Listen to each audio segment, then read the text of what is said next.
All right. So before we begin, I'll introduce myself. My name is Justin. I'm from upcoming semester 2, and I'll be your co-host for today's tea time. Yeah. So hi guys. So my name is Erin. If you join us in the tea time, you probably know me. Okay, but yeah. So I'm moving into semester 5 right now, and I'll be the host for this time's tea time with TJ and her friends. So before we start, I'll introduce a little bit about what Tea Time is. So basically, Tea Time is an event hosted by SABD where we invite our SABD alumni back to just tell us a little bit about their journey and also where they are today. Lah. Yeah. So maybe Justin, you want to start introducing our speakers for today? Okay. So for the first speaker, we have Heffrence with us today. So Heffrence grew up in Malaysia and completed his bachelor's degree in Utah and also his master's in Taylor's University.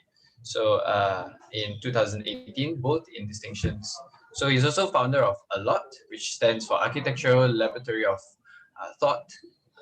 It's a design think tank and research platform, and it also serves as a creative extension of Heffren's body of works and dissecting architecture and its interaction with the world around us.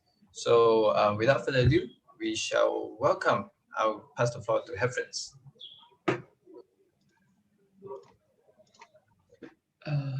Hold on. Right. Good afternoon, guys. So you can see my slide, right?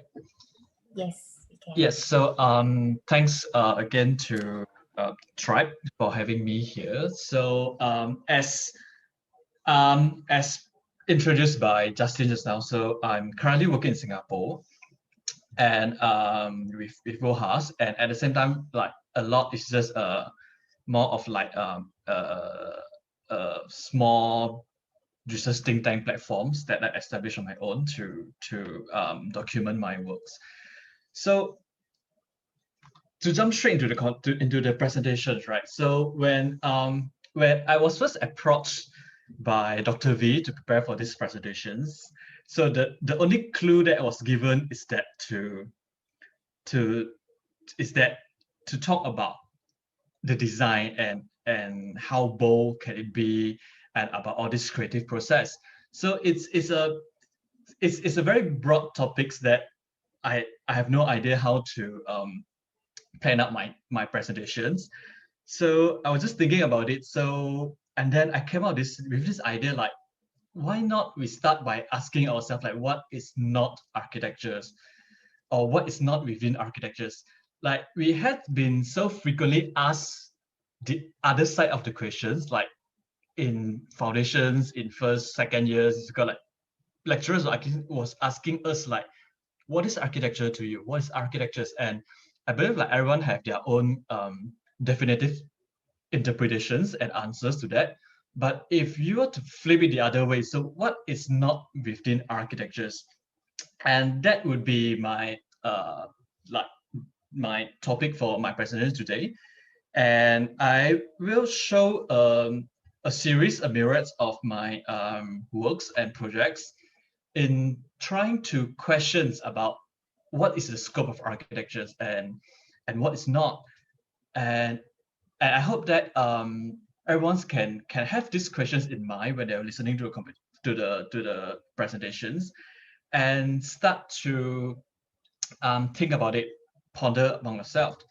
So the first project I'm going to show, it's Sub Rosa Wonderland, which is my thesis back in 2018 when I was in Taylor's.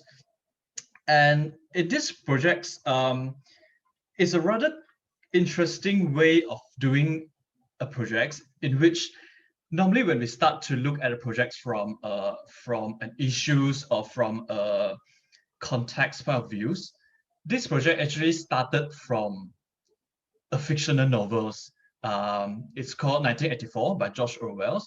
If anyone of you had read it before, it's a classic book that talk about all these omnipresent surveillance, totalitarianisms, and so on.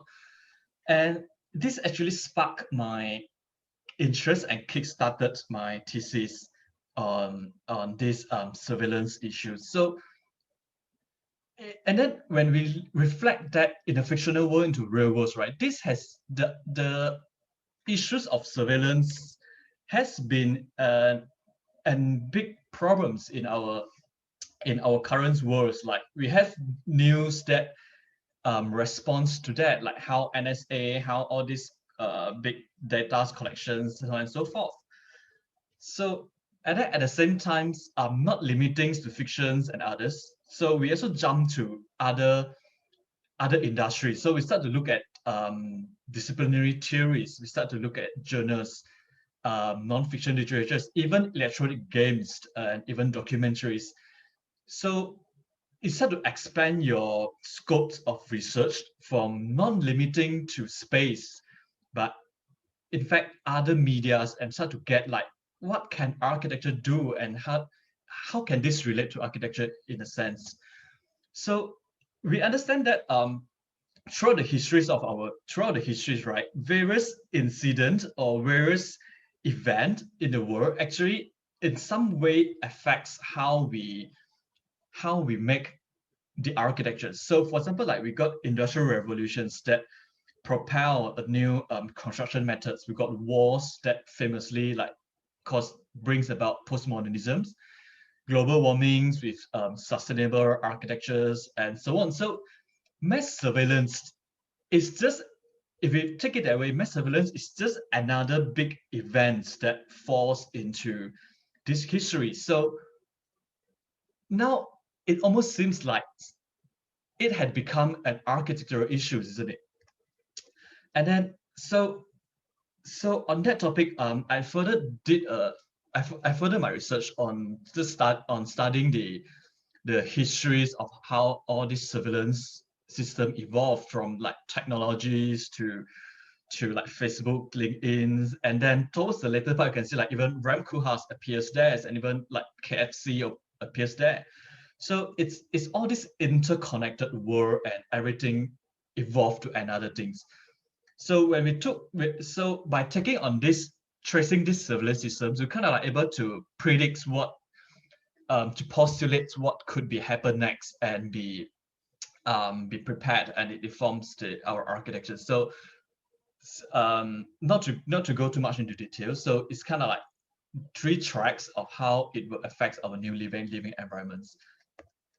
And with that, we know that, okay, now it's further proof that now this whole ideas of surveillance is actually a threat. So in this famous quote by Michael Foucault, is that visibility is a threat. And how can architecture play a role to address that? And so now I start to look at how can we counter the surveillance? How can we defend ourselves? And even at this stage, if you look at all these precedent studies, right, it's not limited to architectures, isn't it? There are Trojan horses. There are fashion design, like using metallic fibers as a cloth. We even have like a very historical site like castles. We have a very natural site at bamboo forest, and I also refers to a very particular interesting things is that borrowing the arrow with touch boats from the Three Kingdoms story. So ideas doesn't really comes from within architecture itself. And well, this seems a little bit abstract. It actually allowed me to convert it into architectural ideas and space and strategies of how to tackle different stage of, in this case, surveillance. And like we got like Faraday cages, and what are the strategies to do that, and so on and so forth. So obfuscations, we could do it by layerings, by repetitions, and so on. So it's things from a very world issues of surveillance has slowly evolved into architectures. And now we're also doing case studies for that project. So instead of doing a real world case studies, so while these issues about surveillance, it's not very visible in our current moment. So why do we limit ourselves to real world projects?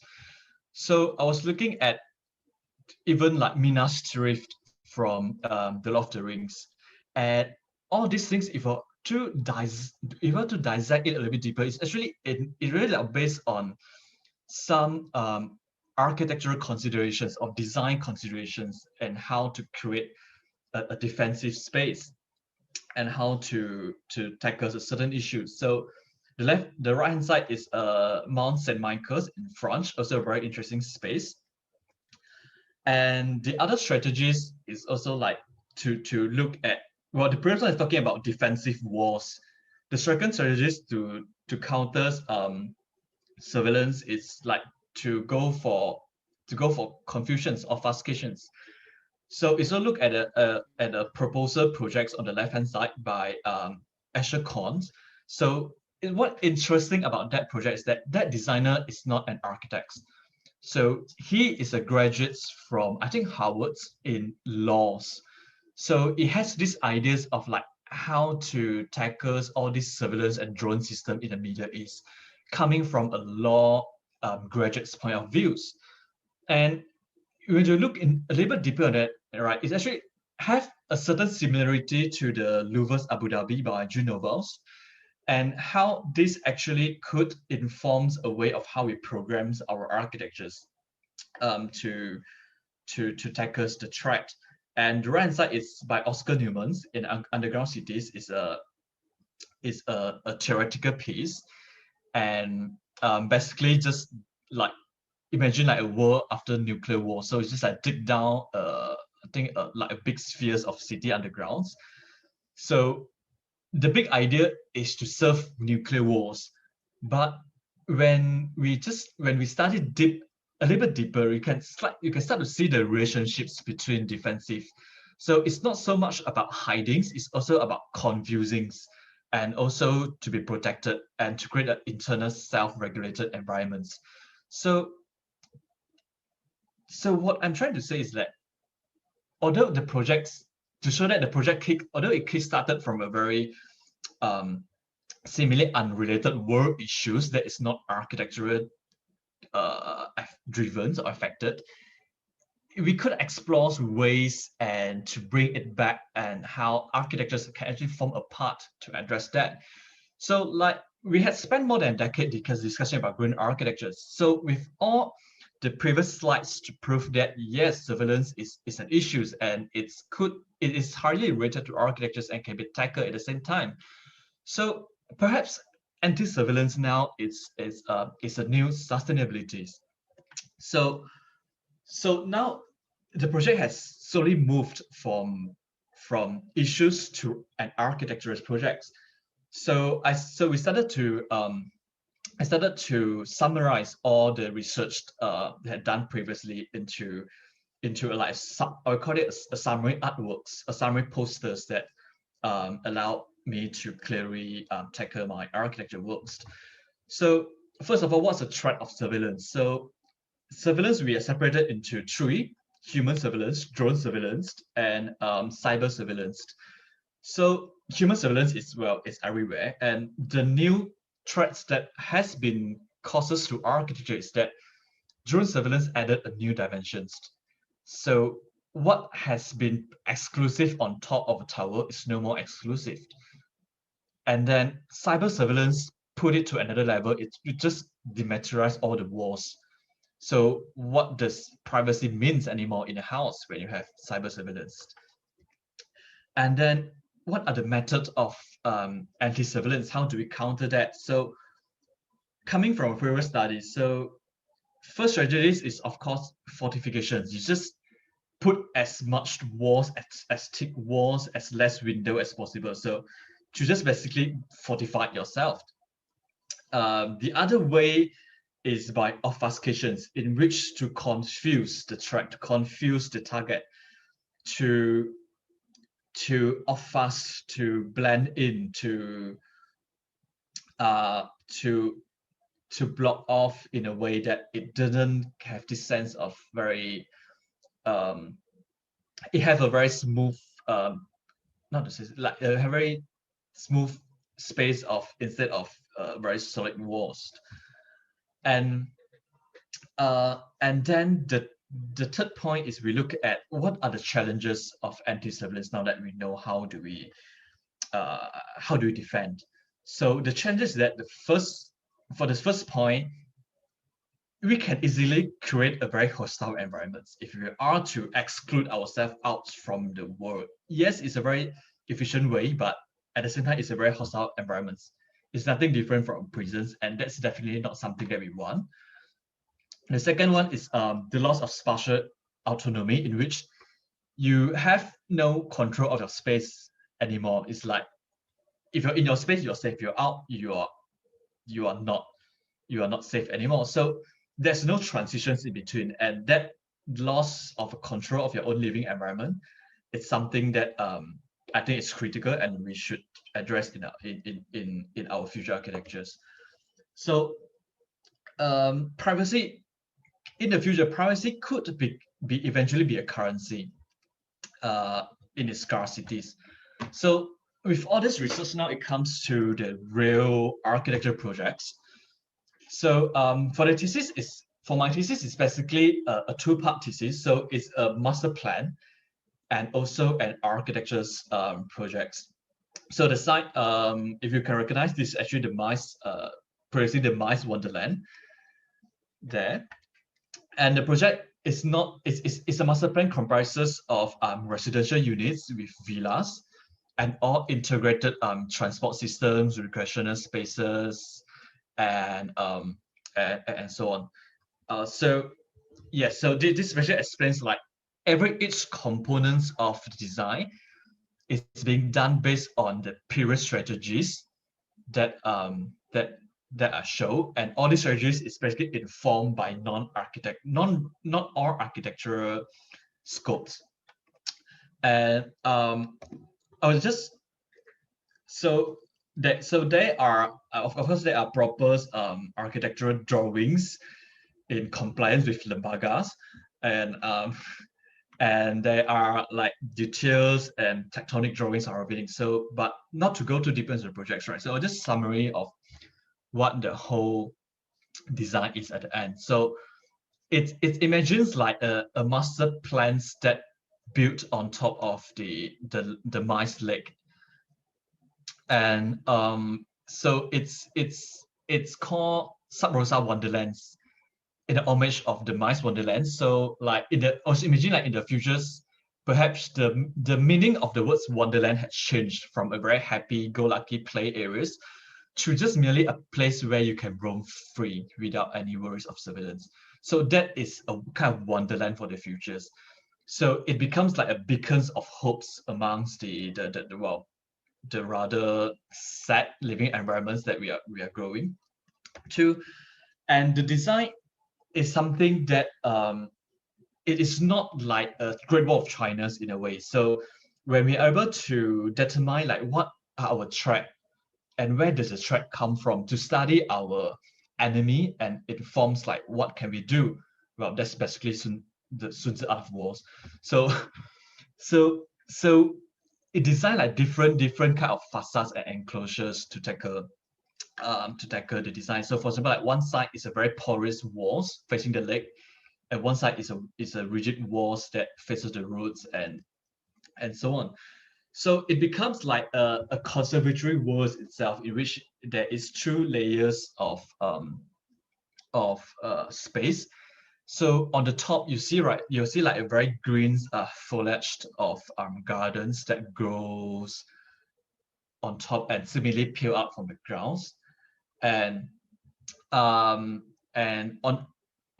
at the bottom is where all the resident live in. So as you can see in this image, it's what I was trying to have fun with is like if privacy is such a thing in the futures, right? So what if it's facing with capitalisms and people can exploit it? So like, well, if you want to have a cheaper price for unit here, how if you work with us to serve the villas? And that's kind of like another added narrative that I'm trying to play with.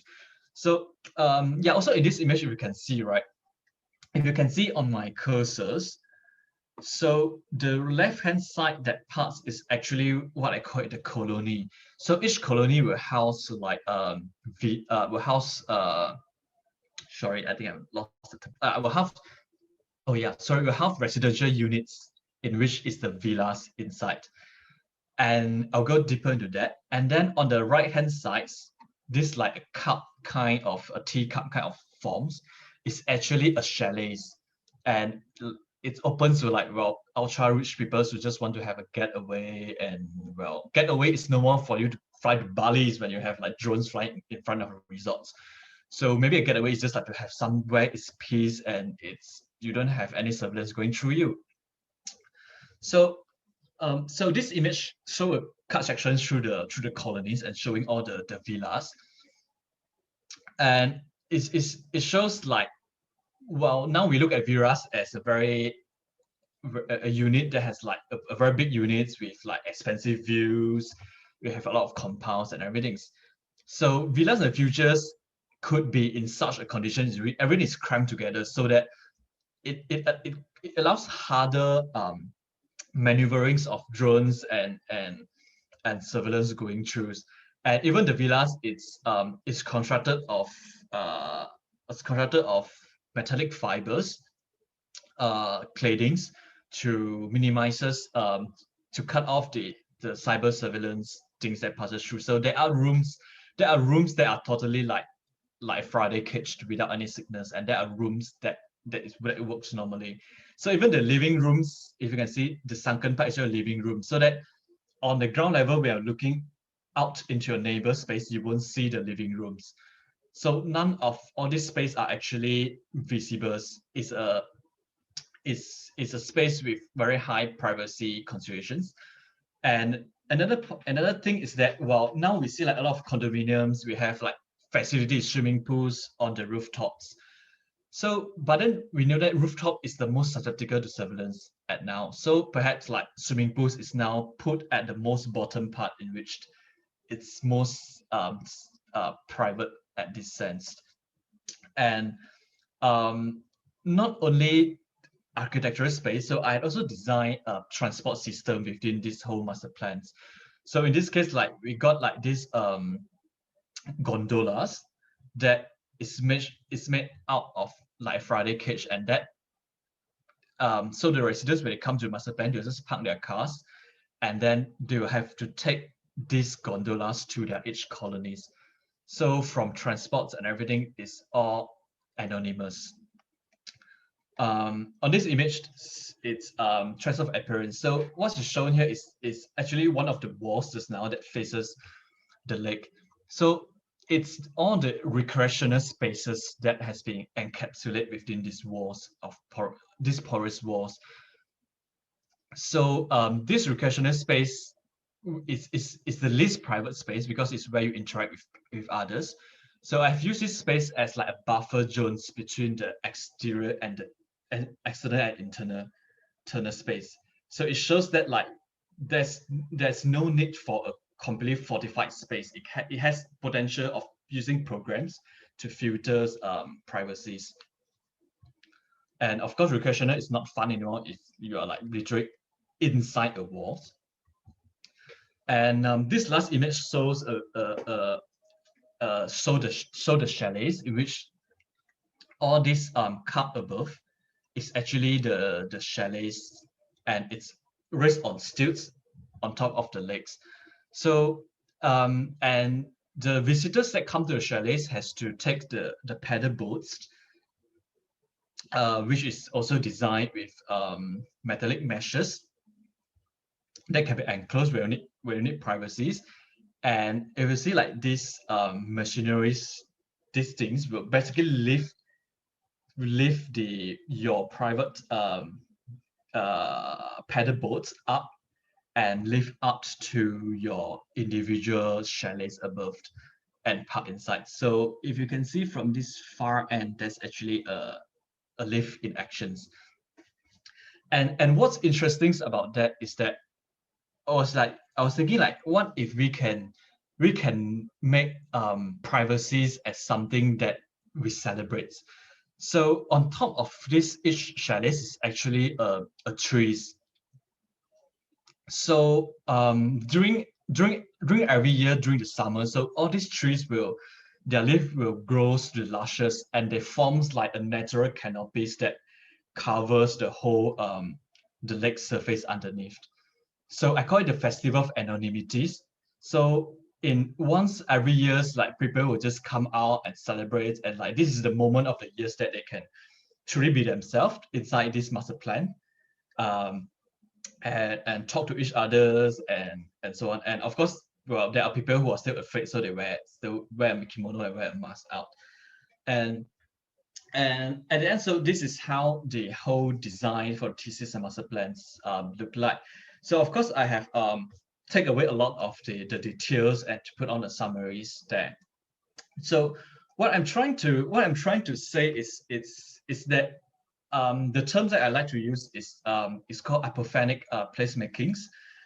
So it's something that I'm trying to pursue right now, is that it's a belief that we are living in a world of everything interconnected, acknowledging the presence of relationships formed beyond humans but transdisciplinary as well as towards everyday elements around us, influence the way we perceive and utilize our space.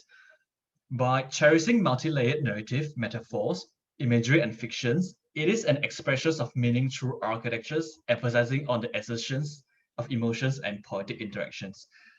So what I had done in the thesis, if you pull back and look, right, it's basically evolving from a very abstract world issues, and it slowly comes to an architecture products at the end.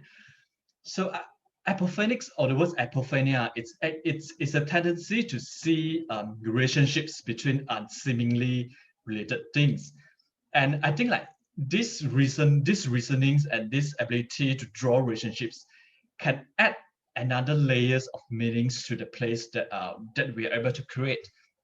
So on the next chapters, right? So well, the thesis is a bit abstract. So how is this applicable to a more real projects? So this is a competitions that I did 2 years ago. It's a chapters in Rukumo, Rwanda. So in Rukumos, there has been a very big history last time. Is about these warring tribes and like genocides that's been going on. So how can a chapel actually commemorate these histories and it responds to that? At the same time, it allows contemplations, it allows you to move forwards.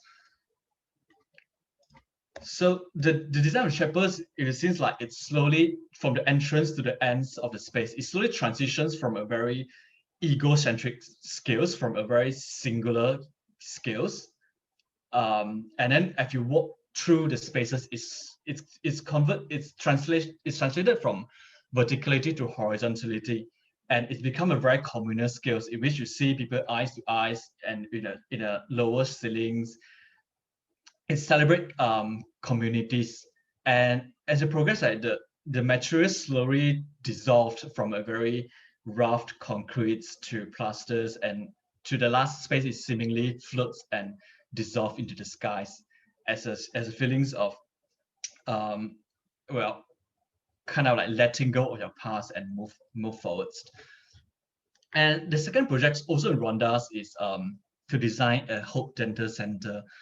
So it's a dental clinics, and we often talk about being sympathy to the patients, to the visitors.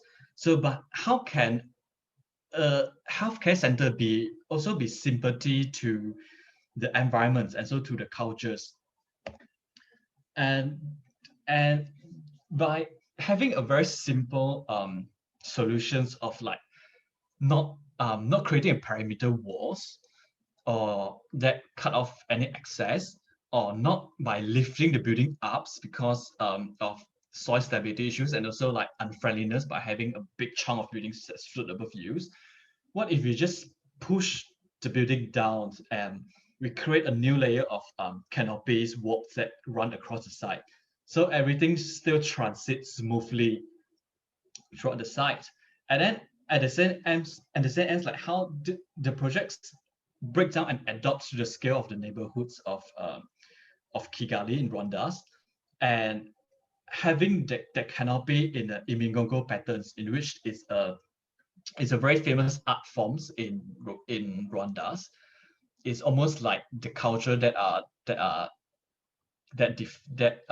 are proud of, and it becomes like this very seamless space that people are still allowed to walk across the sites. And if you look down, there's a healthcare centers, and it forms like another green layers on top. This is the atriums underneath. So we look up, you see like these Imigongo patterns, canopies, and light shining through. So this canopy itself doesn't only act as an aesthetic purpose. So it kind of like dictates the structural supports, the structural locations of the space below. So in a poetic ways, it's like the space is actually has been designed based on the Rwandan geometry. Yeah, this is looking out to the Kigali neighborhoods. And the last project is also a competition last year. Is to design a visitor center in Abu Dhabi. So we all know like visitor center is a place where you go to if you want to get more information about something. So in this case, it's a flamingo. So I was thinking like, how can a visitor center relate to the subject itself? How can a visitor center tell the story itself without having someone to say that, hey, this is what.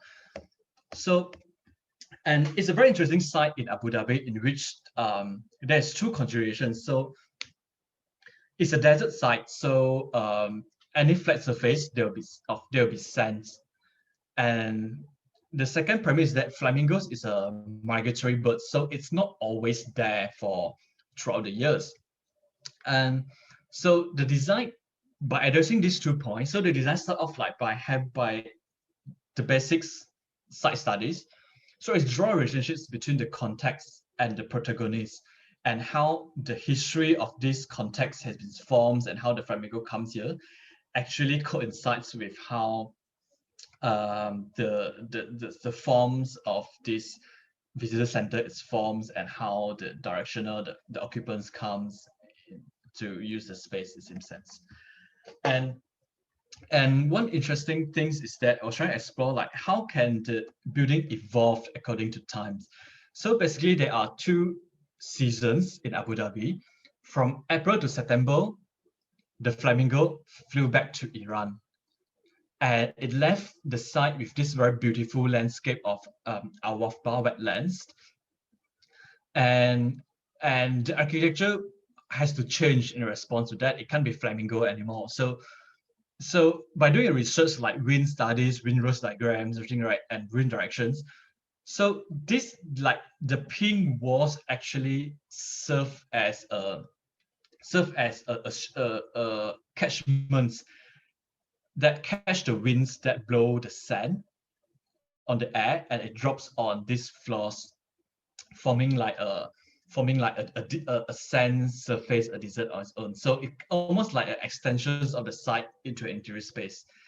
And then this pink wall is also cladded by pink awnings from Iran.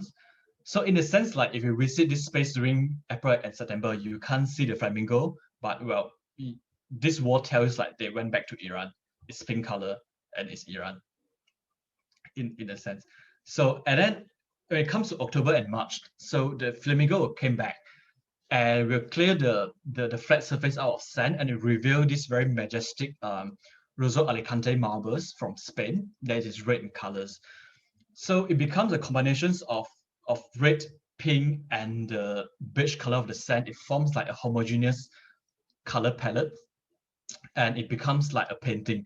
And also the reason of having these marbles from Spain, it harbor back to the story of flamingo itself, in which the term itself come from a Spanish words.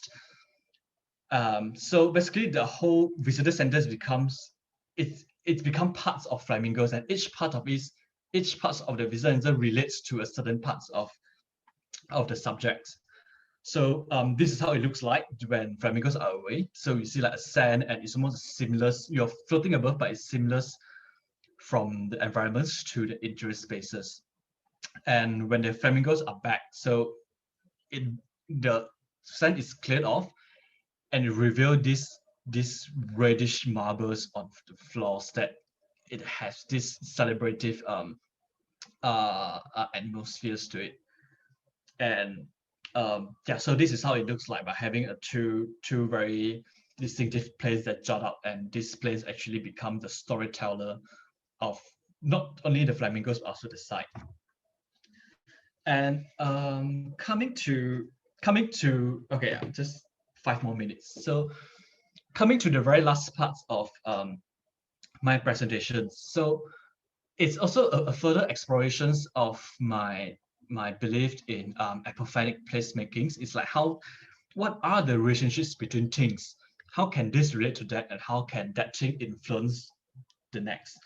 So this is a drawing project that I'm just do for the sake of having fun. So it's a 5-year project. This and at the moment there's been 3 drawings. The 4th is under workings. And what it is that each drawings will address a certain issues or certain things in our worlds, and how architectures can be juxtaposed into it with narrativity and with crazy imaginations to create like an abstract world, or in other words, an alternate identity to our current living environments. So the first one we look at of course we always talk about architecture and capitalism, so it's a very clear debate. So as you see on all these news, we know like China has lost its 1,000 history site. China is also one of the fastest growing cities and so on. And of course, it's not limited to China, but at this case, we are taking the extremes in which China is facing it. And one funny thing I would like to point out is on the left-hand side, this is actually not a renderings; it's a real buildings in Hainan. And I think it's a hotel, and it's literally like a tree.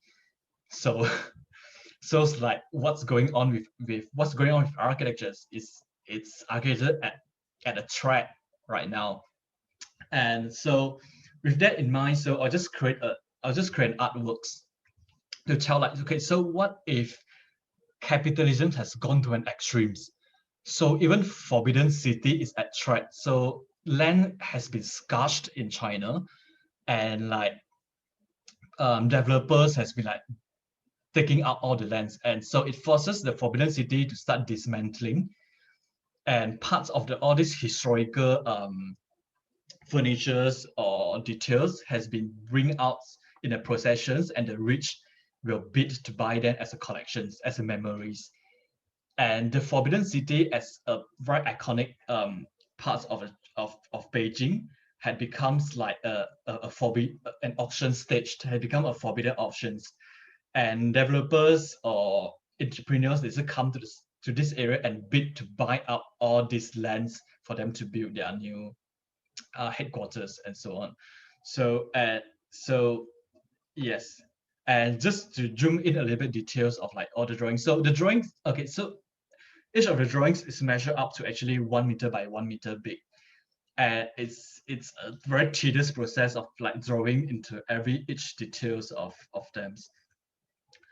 And so with the similar logics, right? So the next one, I'll just explain like what is the relationship between architecture and tourism. So is tourism something that you just visit to a country, you take a few photos, you go back, you show off to your fans, and that's it. So you know that like, so in this case, we're trying to look at Singapore's, we know like in South Asia, Singapore is one of the countries with the most influx of visitors. And as seen on the left corners, the Malayan is always full of tourists. Of course, not now. And at the same time, we know that Singapore is trying to push this idea of ecotourism. trying to share these ideas of a sustainable garden cities, how resilient it is, and these green futures. So what is the relationship of this? Can tourism be actually used as a medium to educate the tourists about all these sustainable ideas behind Singapore, the stories behind Singapore? So this imagines like the Merlion is constructed on top of an artificial hills, like almost like the Christ Redeemer in Rio de Janeiro on top of a hills.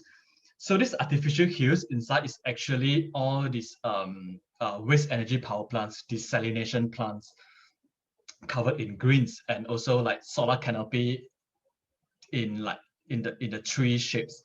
And then when visitors come to visit this place, right, it has to climb out the mountains like a pilgrimage. So it adds this excitement of visiting a place. And then at the same time, when you climb out, you start to look at all these machineries, all these sustainable new techs that allow Singapore to be Singapore and now. So tourism is also becomes a learning in this case. Yes, and the last bit of arts, it's we was exploring the relationship between architecture and density. So, well, world population is ever increasing. Our planet Earth stay the same size. We don't have more lands. So how can we deal with that? So again, this project takes to another extremes like, so what if the smallest country in this world, in this case, the Vatican City, faces the same issues of growing populations and they need to increase their space to accommodate for more citizens, and they don't have land to expand. So what if the historical site of St. Peter's becomes like has a new meaning? It's not only religious, it becomes like a city halls, and all these new residential units are built on top of it like a tower. So Vatican cities literally become as in vertical, and Vatican cities in this way. So the plaza below literally becomes like a community living rooms, and that's it. And so yeah, a detail of that. So yes, so coming to the end of the competition on the presentations, the questions that I posed earlier just now, like what is not within architectures? So after going all through this, right, it almost seems like nothing is not architectures. Everything can be related to architectures in a way if you're able to track the relationship in between. And I believe that by threading this relationship in between has an added level of narrativity and meanings and poetic to the space that you are creating. So perhaps not within architectures, especially just the narrative of things. Is if you're able to draw the stories, to tell the stories, the relationship between several elements, everything is actually architectures, and you can make a good and meaningful space out of it. So with that in mind, that's for my presentation. Thank you. Thank you, Heffrence. Oh, you really very good at making all these words. Very pun. Yeah, all these puns. Yeah, Just but I having think fun. yeah, I think you summed up yourself very well. Also, I was gonna say you're very imaginative in a way because everything around you can just easily make it into a topic of research and architecture. Yeah, but anyways, if the audience or the participants, if you guys have questions, just hold on to it first, and we will answer them in the Q&A. But for now, I'll just introduce our next speaker. So our next speaker is TJ. So he's born and raised as a proud Penangite. So if you guys are from Penang, also just say hi in the chat lah. Yeah. So he enrolled into FNBE Foundation in Natural and Built Environments in 2011, and he joined us in SABD in 2012. So after graduating from Taylor's, he pursued architecture with Veritas Architects in Penang for a year before taking an uncommon academic route to Germany, which I think he will elaborate later. And in 2016, TJ enrolled into the Masters of Art in Architecture in Dessau International School of Architecture, where Bauhaus is. And he graduated with the Best Thesis Awards and also several other honorable mentions. And today he's humbly based in Germany, in Stuttgart, Germany. And yeah, he's working with Blockchair Partners Architects. So yeah, we're kind of short on time, but I'm very interested to see what TJ has for us also. So yeah, let's just start right away. TJ, you can start sharing.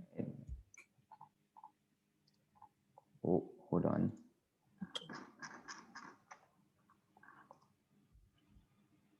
Let's go all the way back.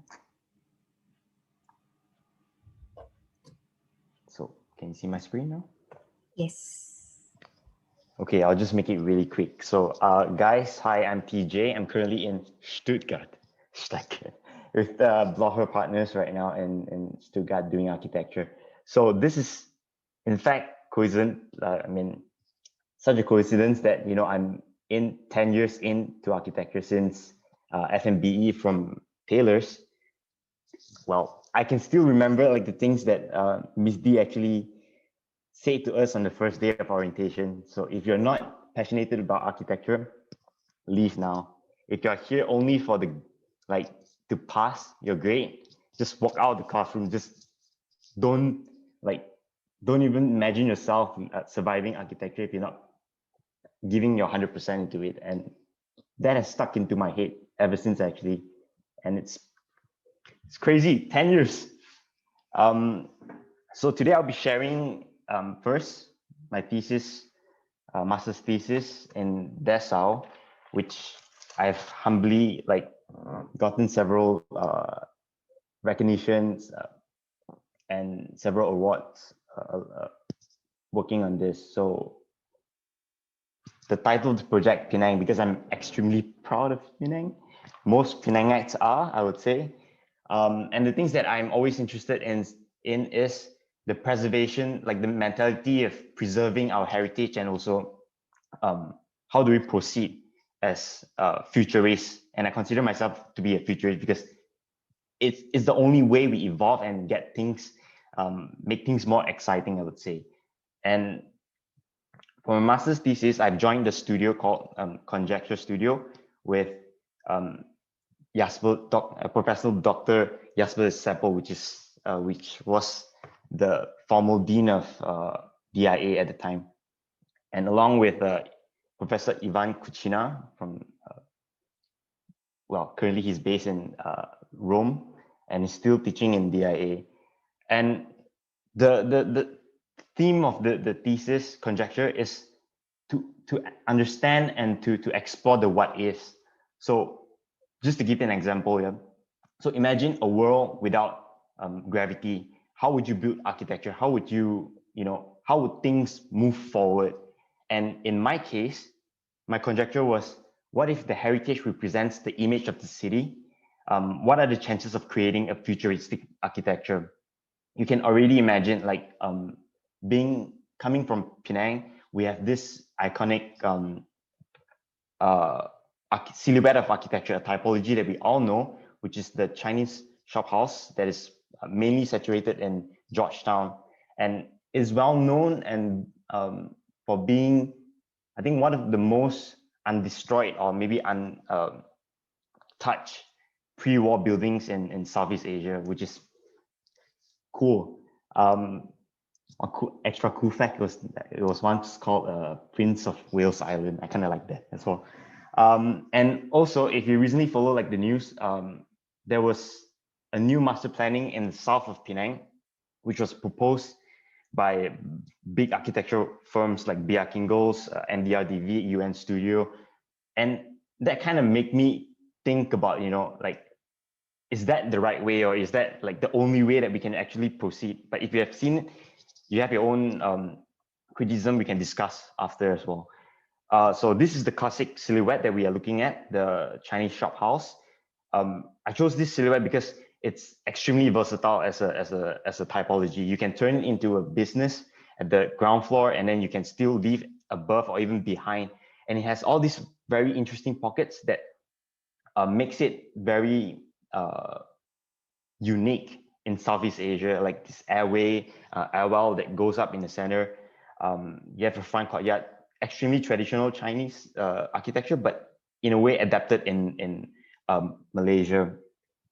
And one of the most interesting books that I used and heavily rely on was this book. I've read a bunch of other books from Van Koolhaas as well and other different references, but this was one of the books that I would like to emphasize on. So the preservation is taking over us. Like this statement itself explains basically the whole master's thesis. And from this transcript, there was this very interesting statement. So we look at the history of preservation in terms of what we can preserve.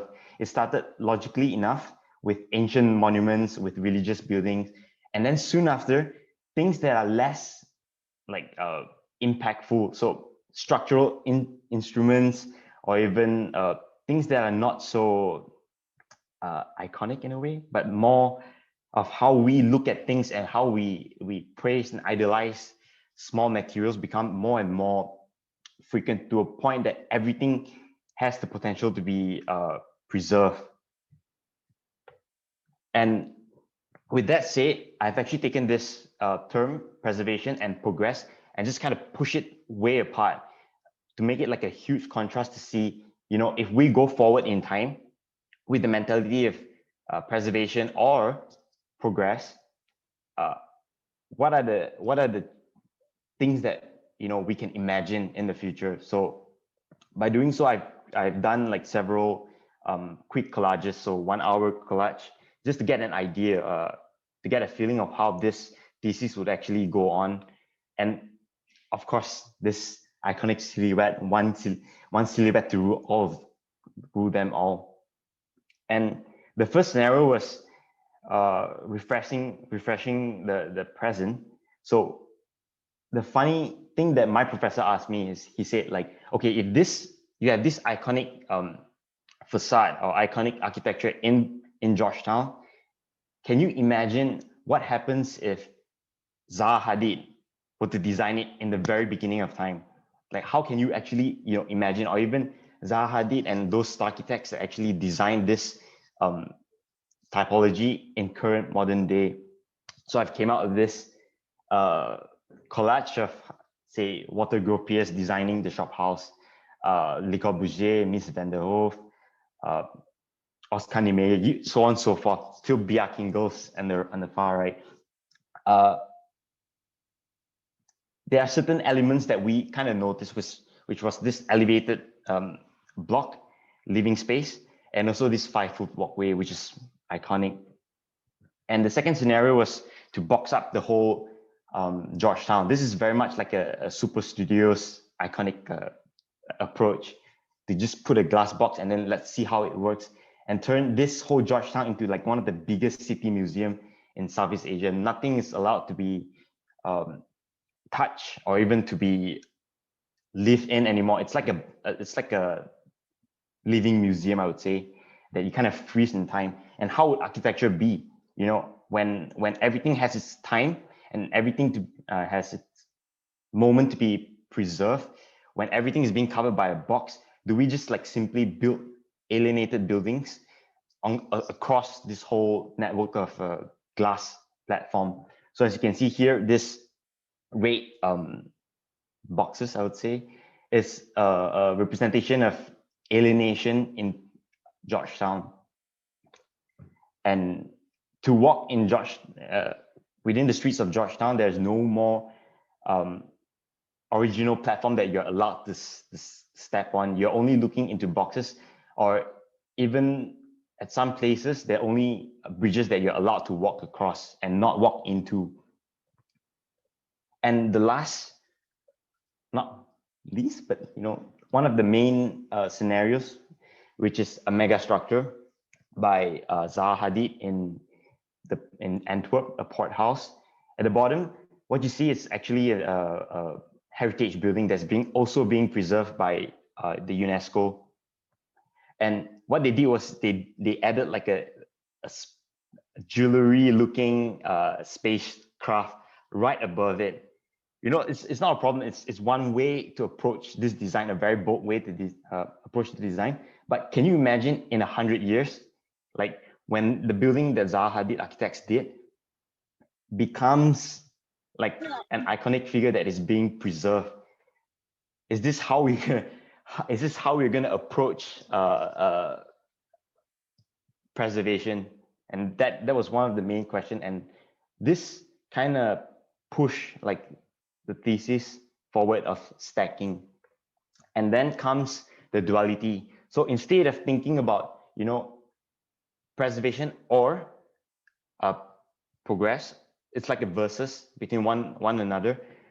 What if we kind of mash things up? You know, we grow in time, but it has its moment, like things that needs to be preserved, things that needs to go forward.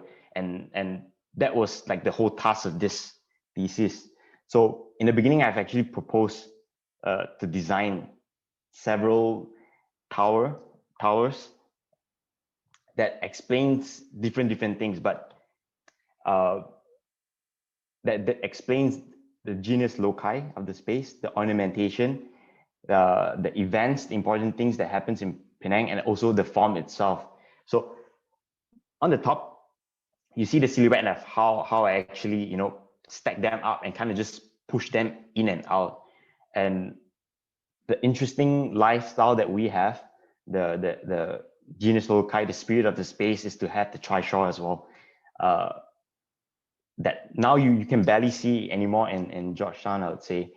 So how do we move them forward? This is like a very direct and simple way, which is to motorize in the center. Here you can see it's to motorize the whole trishaw, and towards the end, maybe hovering as well. It can be cool, but as long as we keep that the existence of trishaw, it represents Penang in one or the other way. And finally here, you see this, usually you'll see on the facade of the Chinese shop houses, these are the ventilation air wells, holes that actually brings air around circulation. So what if you make it edgier, you know, keep it cool, or even instead of having an actual air well, you don't need it, and you just place like an LCD panel that says, this is the air well and this is how it looks like. And maybe towards the end, sometime in the future, you might have drones as like this symbol of air well, you know, or even like this Wi-Fi signal that, I don't know, blasts out the highest speed of internet or so. And this section was actually half the size when I actually showed my professor, and he was telling me,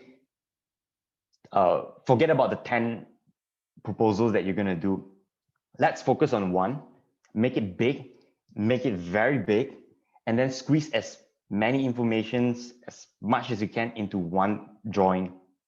And that kind of translate, you know, how can I put all this information, all the circulations into one drawing? And then all I did was just look at it in the isometric way, where I can include facade and also two sides of the facade. You can imagine the back based on the two sides, and also to give life and a bit of depth and 3D into the whole proposal. So here, there's a reason why it started off very gently, like going upwards like a pyramid. That was to respect the existing Chinese shop houses at the bottom till a certain height, when you have like the clearance of no longer obstructing the presence of the original building. There is this like advancements that grows outwards, because towards this point, the typology is no longer like a Chinese shop house. You need that backyard, you need that courtyard. So it starts to push itself outwards structurally. To a point as it goes up, I call this like the mutation. So when you start to lose when you start to develop and you start to lose that hint of a Chinese shop house, there should always be a cut and say, hey, this is not Penang light, or maybe let's refresh it. And then comes like the new baseline, which I'll explain in the next slide. But here, as the tower goes upwards, the bottoms, the process of preservation at the bottom starts, like it initiates. So the life follows the tower as well. Like the Penang people would actually go upwards as well. And as you can see, like the only shops that is that is you're allowed to visit is only one of them on the ground floor, while the rest has converted or turned itself into a foundation, a structural system that supports the whole tower.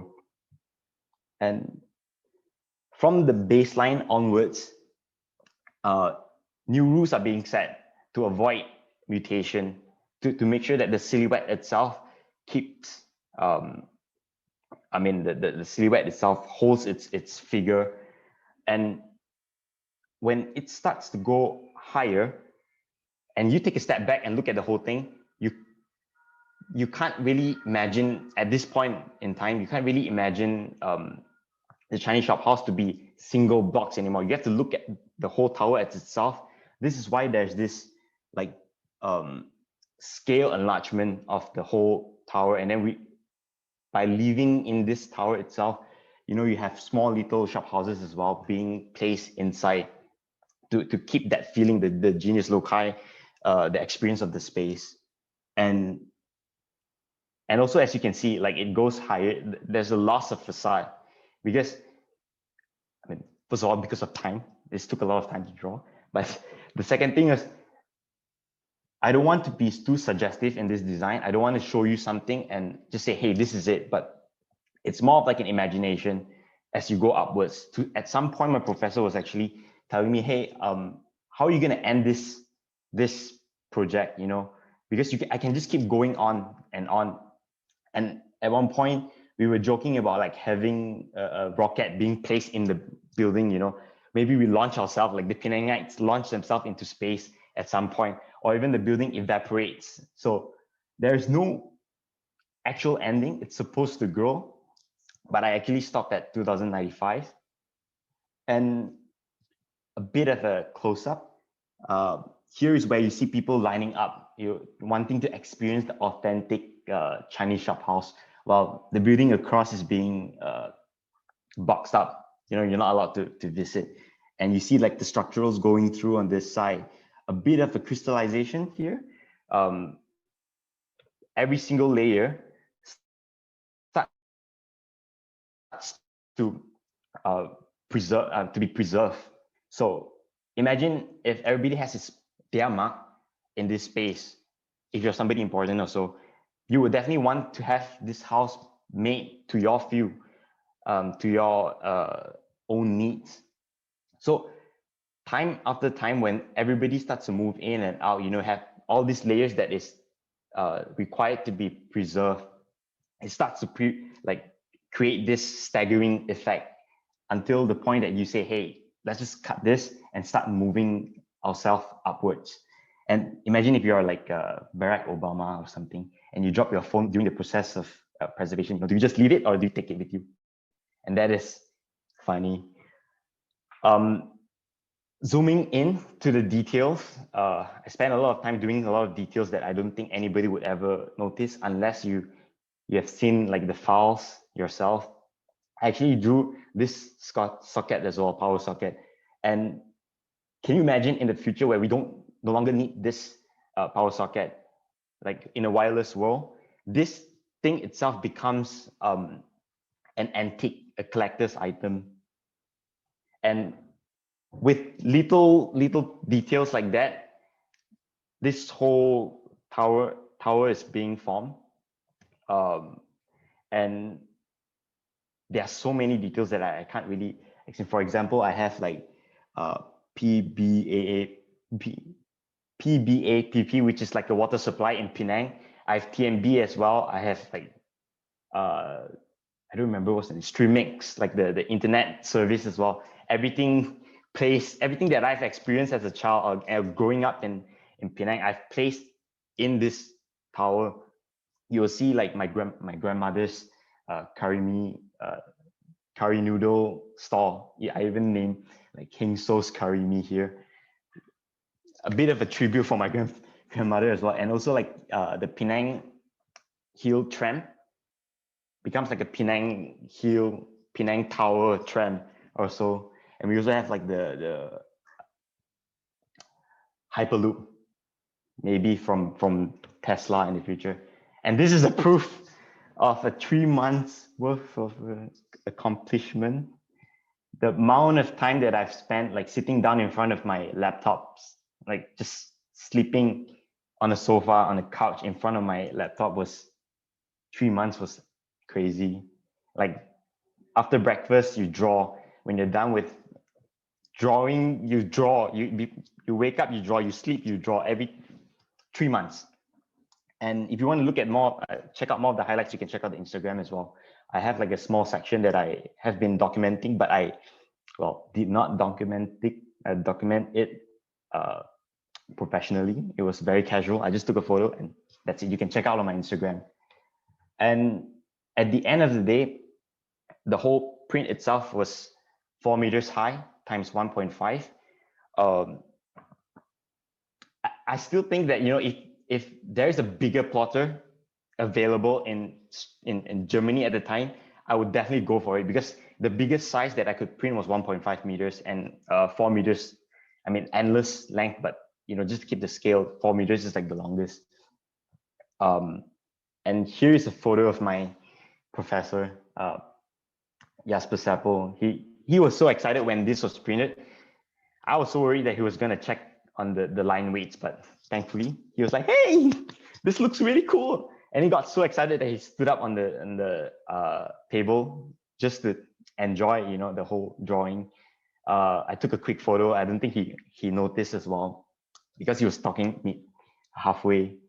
And one of the most important guy as well, Professor Kuchina, was he, instead of just giving me books, he gave me a lot of reference on movies. Like my thesis was heavily inspired by Blade Runner, for instance, and some of my friends who also gave me some movie reference, like anime reference, like Blame. If you like sci-fi stuff, you would know. He was the one who asked me, like, what if you make the building disappear? What if you put a rocket into the building? He was like more of the crazy guy. And my professor, Jasper Seppel, he's like an architectural theorist. Very, he knows a lot about architecture, and you can call him like a architectural historian or so. So that was my experience being in Dessau. That I find myself being exposed to a lot of very interesting people. Also, I was given a chance to, I had the opportunity to enroll myself in TU Delft for 1 semester to learn a bit about robotics. That was pretty cool. We were one of the first generation to get like this robot arm in Dessau. So a lot of trial and error. It was very difficult to learn, because it's not simply about just designing. It's about understanding how the robot works and how do you want the robot to actually work for you in production. And I also did some experimental architecture that is based on the real life disaster, or maybe like the scenario that is happening in the world. So in my case, I look into deforestation. This is Amazon City, but instead of Amazon, like the green, the forest that we know, what happens when you remove all the trees and turn it into, city? You know, what can we really live in a world without trees? What happens to the soil without the trees? So landslide, you know, things that affects the ground, affects all of this. So me and my friend, one of my colleague at the time, Chizhong, we did some material experimentation, and this blue liquid that you see here, it's actually cornstarch, and it has this. It's called oblate. The interesting about oblate is that, you know, when you don't touch it, it's in its liquid form, but when you give it a bit of rub or even a bit of a motion, it starts to solidify. So we took this, the study and the behavior of this material, and we just translate it into architecture. And we took like a site. This is Dessau, where I used to live. I live in this right corner here, and in that style, we have this roundabout, huge roundabout that is covered with greenery and flowers at times. And in the center of the street, there's always like this green patch. So we use this as a base and to just kind of experiment, like to project our idea into this space. And to turn, what if like, the whole ground that is no longer stable, building starts to crack, it starts to tear apart. How does this liquid itself, hold the buildings together, at the same time creating space? So this was like my first year into doing my master's. At the time, this was like A1 or A0 in size. And this was like one of the biggest section I've ever done before Penang 2095. That was like basically the biggest drawing I've ever done in my life so far. Well, being in Germany as well, I was exposed to deconstructivism. One of the most influential architects that you would know is Daniel Libeskind, and maybe the Jewish museum that he was involved in. And in fact, upon taking this class by Attilio Terrani, an Italian architect, he's a deconstructivist himself. So I'm very fortunate to be able to learn his ways. And did I mention that he was also involved in the Jewish museum? So he was partnering with Daniel Libeskind into producing like this Jewish museum. Extremely cool, more experimentation. I was also able to enroll in a class with Lorien. Most probably everybody in this Zoom meeting right now has seen his photo. He's a photographer, and most of the photos that he has taken, they are all in Art Daily. So if you type his name, you'll see like amount of photographs that he has taken for many, many architects. Biakin goes as well. If you check his Instagram, you'll see. In his class, I learned how to compose buildings in a frame, which kind of influenced the way how I compose my renderings, or even the perspective itself, which is interesting. And being in the Bauhaus, here's a photo of me. A friend of mine took a photo of me with a film camera. So your local bang te ai satu. I am that ane. I am that bang. In Germany, there's in Bauhaus actually, there's this cafe, Bauhaus Cafe, that we will always go after every class, just to have some coffee, just to have some beer, and you have to serve yourself. And sitting outside the Bauhaus is one of the most iconic things, because it's the only mama that we have in town. So we have donuts as well, but it's cooler, I would say. You just eat and yeah. Okay. Also, because I was in Europe, I was fortunate to win the competition, drawing of the year 2018. And I was invited to Aarhus to actually present my thesis for the first time in an international stage. It was extremely exciting. I've met a lot of cool people from Bartlett, from Montreal. Those were the two winners, and spoke to a lot of students as well in Aarhus. And this was where I saw Heffren's work, and I was like, whoa. Because they were announcing, okay, we have like 3 top winner. Okay, first prize from Malaysia, and then during like the honorable mention, they also mentioned like somebody from Malaysia. I was extremely like proud. I was like, Malaysia boleh at that point.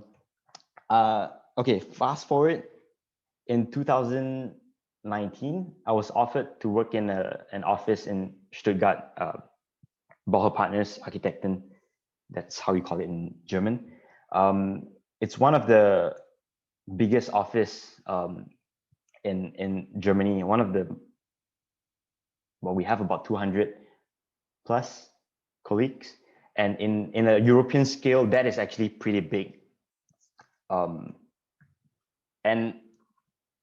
my journey in Blocher Partners is that I'm in the competition team, and there are many things that I don't know until I started working in Blocher Partners, which is when you design a housing project, things as simple as your orientation of your living room, for example. In Malaysia, we have it facing north and south at all times. In Germany, that doesn't work at all, because if you have your apartments facing north, you will not get sun at all throughout the whole your whole life. You might never ever get any sun in your apartment. So the orientation that is really important in Germany, one of the regulations is that it has to face from east down to south all the way to west. This is something interesting that I learned. And for every proposal that we do, we always have green roof, because they are extremely environmental conscious, and they care a lot about the cityscape, that you're not supposed to overbuild, or there's amount of bylaws requirement that we are supposed to keep to protect the cityscape of the view. And even when you have a big chunk of building, you will never design the whole thing as one.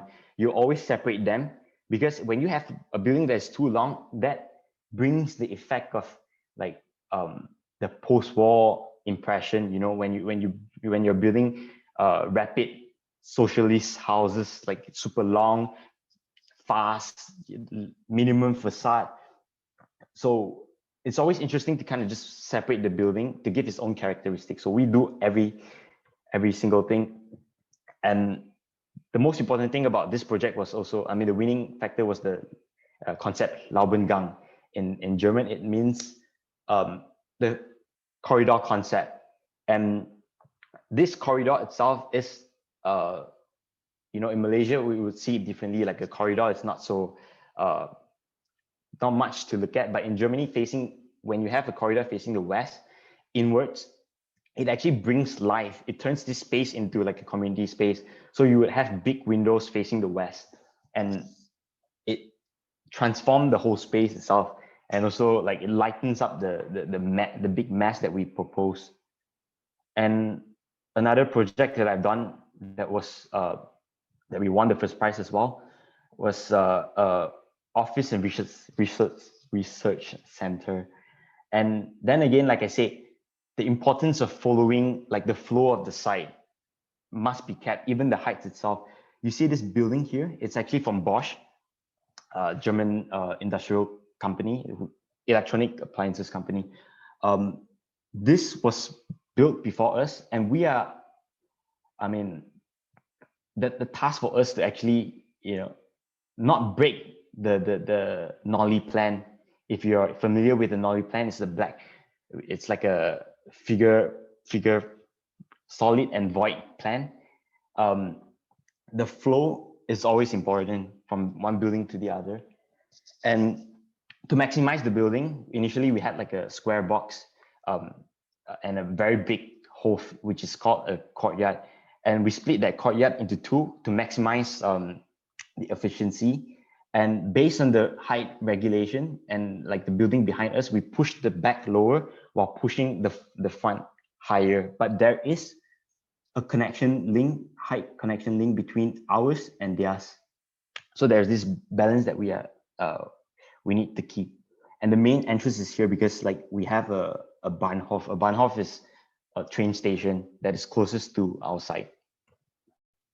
And yeah, we have green roof. How do we split them?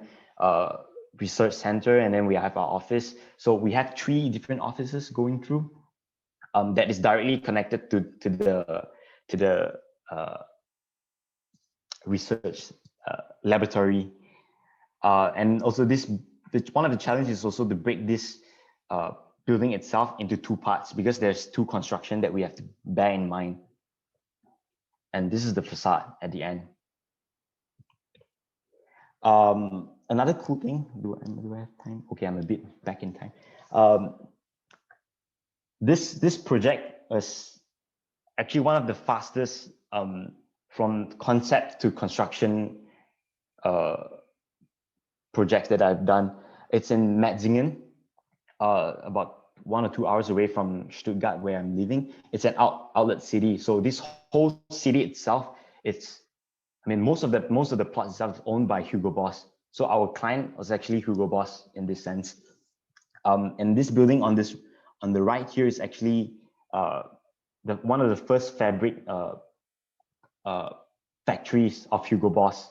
So it has this element of history and heritage to it. This building is, I think, it's from the 1980s till now, and it's still standing. And a little bit more about like German architecture. We always focus on the Fugel, which is the joining. So when you have like a big piece of say concrete, we will always, break things down to kind of just make it smaller, make it more detailed and elegant. That is like very German. So on the right here, you see like this joinings, this gap that kind of breaks that massiveness.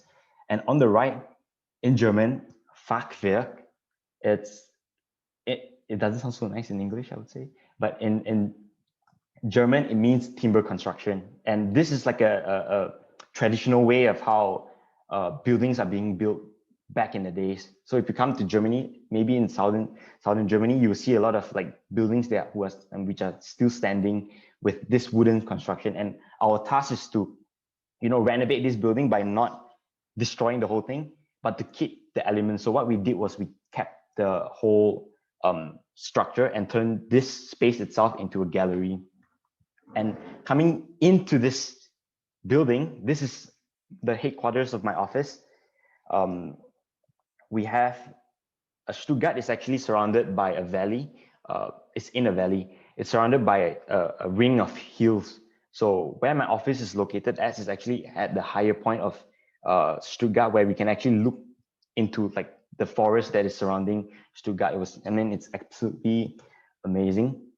And then again, following like the bylaws of German architecture, when this district itself is stated that if you need like a pitch roof or maybe a roof with an angle, we have to follow. So I think what they did here was like, we have this very modern approach, but you don't want like a normal roof slab that is being slapped on top. So they kind of just, went futuristic with it.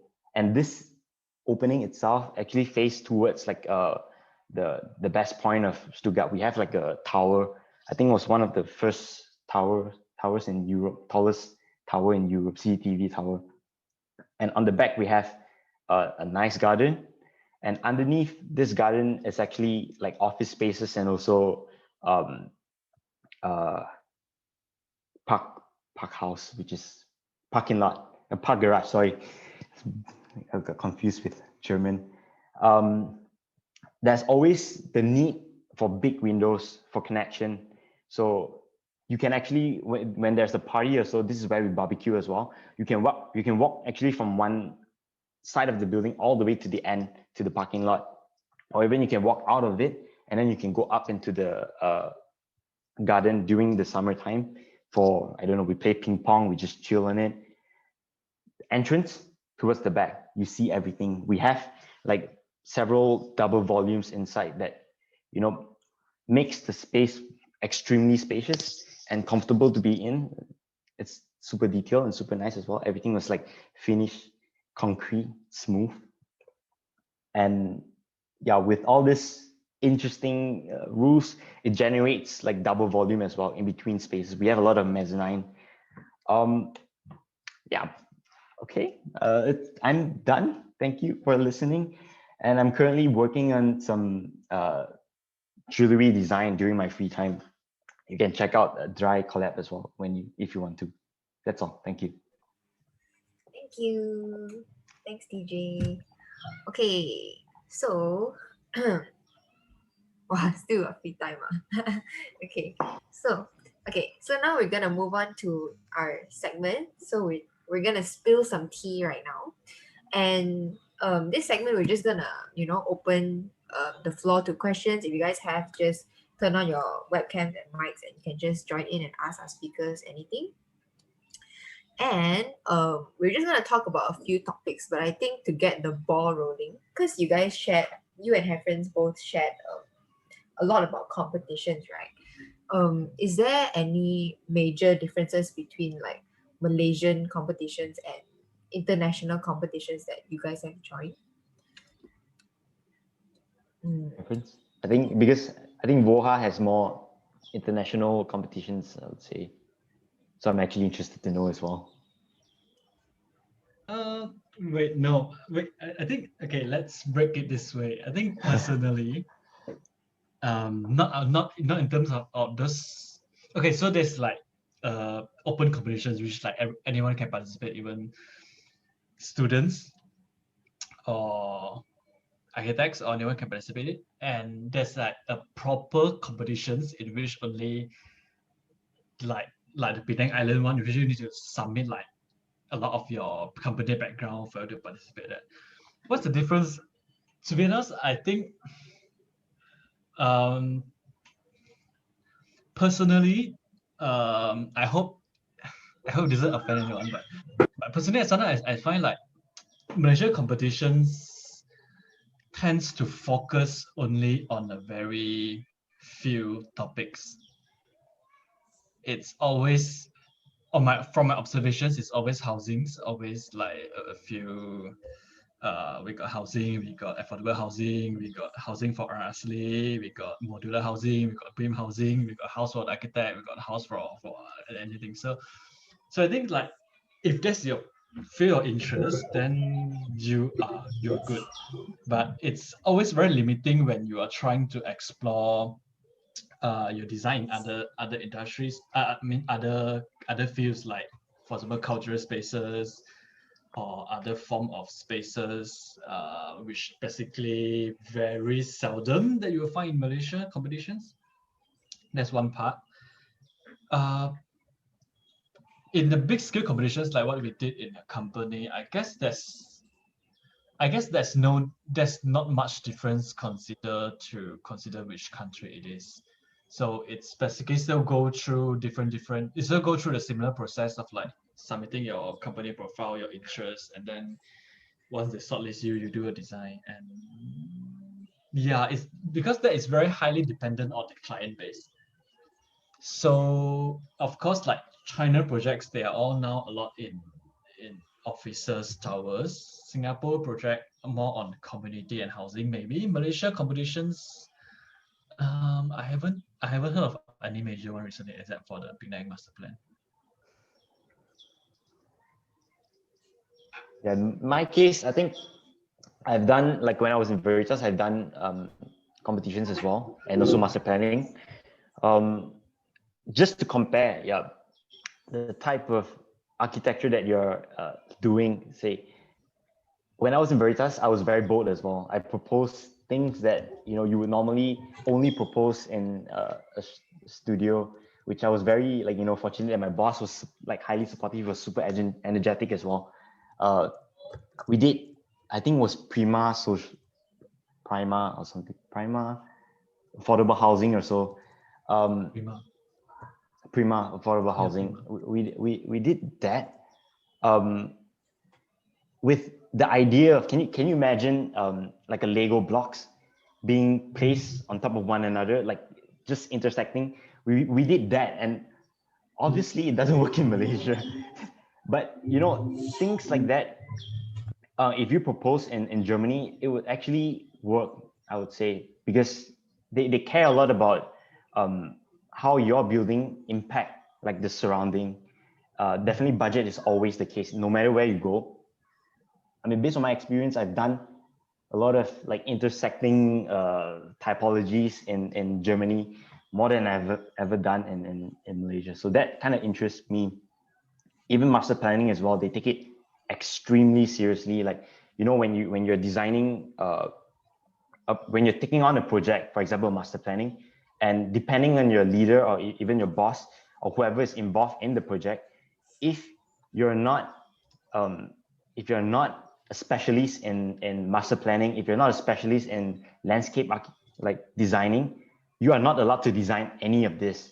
You are supposed to consult, which I think in Malaysia, we do things like really fast, in a very fast pace. So we always propose everything and then try to capture like the favor of the client and then backtrack and redesign everything else. So that is different. We do in Germany, what we do is very much like a studio.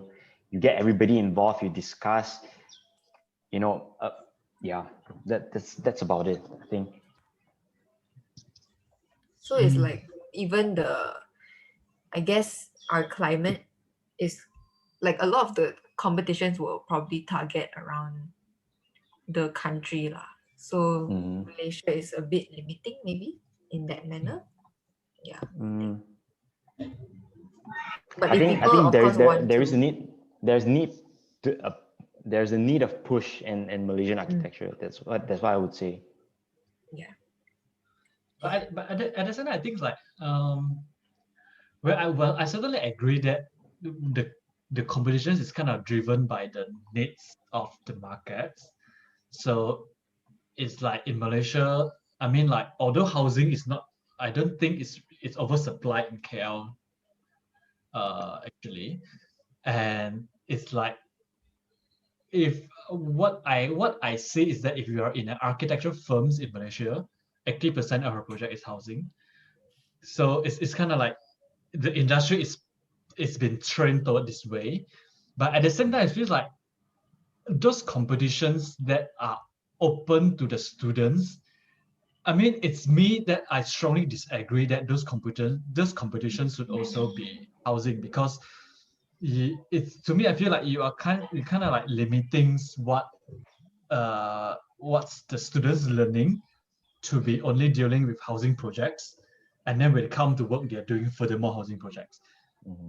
So I mean, yeah, I seldom participate in Malaysia competitions for one of this reason is that.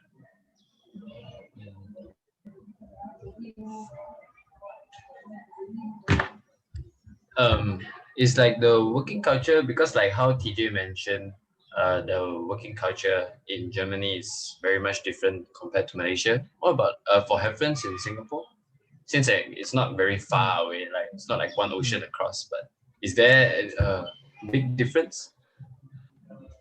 Working culture, I can't say for all, because I've been only on this in Woha, but I guess from in Singapore in general, from what I learned is that it's an Asian country, so work-life balance is not a thing,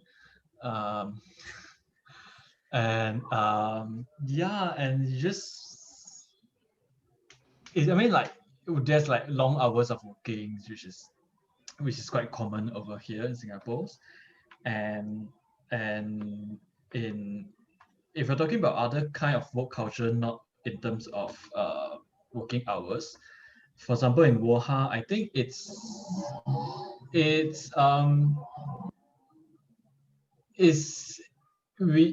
the complexity, because like in Malaysia, we like one architects could be handling like 5 projects and all within a few months periods, and you just like rush everything out, and you just like sometimes you don't have time to do it, you just copy the project A and put project B and you rotate it. But then I would say in Wuhan, it's like every project, it's although we have some ideology and strategies that we're trying to push for each projects, but it still go through the process, like what TJ is mentioning, like the studio process. Like have to go through the process of doing studies, site studies, doing analysis, doing research, and then test out like design options. We had like one project with like 20 design options before we conclude to one, and like 3 options per week kind of things.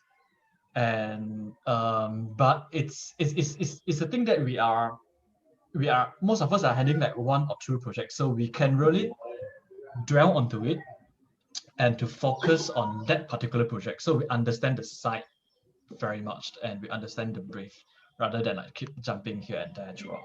So that might be different, but I'm not sure about other companies. What about TJ? Like how is it working in Germany? Are you sound like you're enjoying yourself a lot. Yeah. Well, there are perks of working in Europe, is that work-life balance. It's like I said before we started recording, it's very important to have work-life balance. So everybody get like the same amount of tasks. So one person would get, say, one project, or maybe up to 3 projects maximum.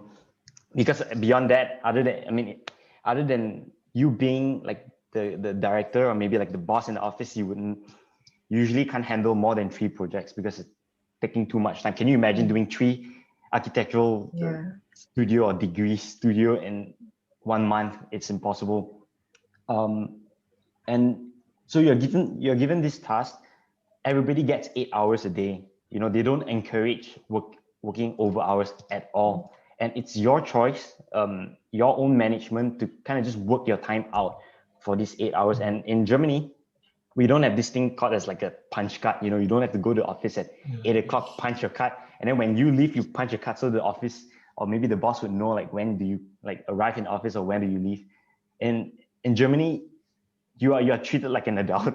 You come in whenever you want, but there's like a set of a time frame that you're supposed to be in the office. And if you're done with your work, and you're allowed to leave early for the day, because in Germany, the more hours you make, the less profit like the office gain. So you have to be very conscious of all the time that you spend sitting down in front of your computer. Yeah, even so, at times making coffee and stuff, it gets a bit tense, but you know, we still do it anyway. So to compensate, like, you know, resting time, we would just work slightly more every day. Unless, you know, like for the past few weeks, I've been rushing for major master planning in Berlin.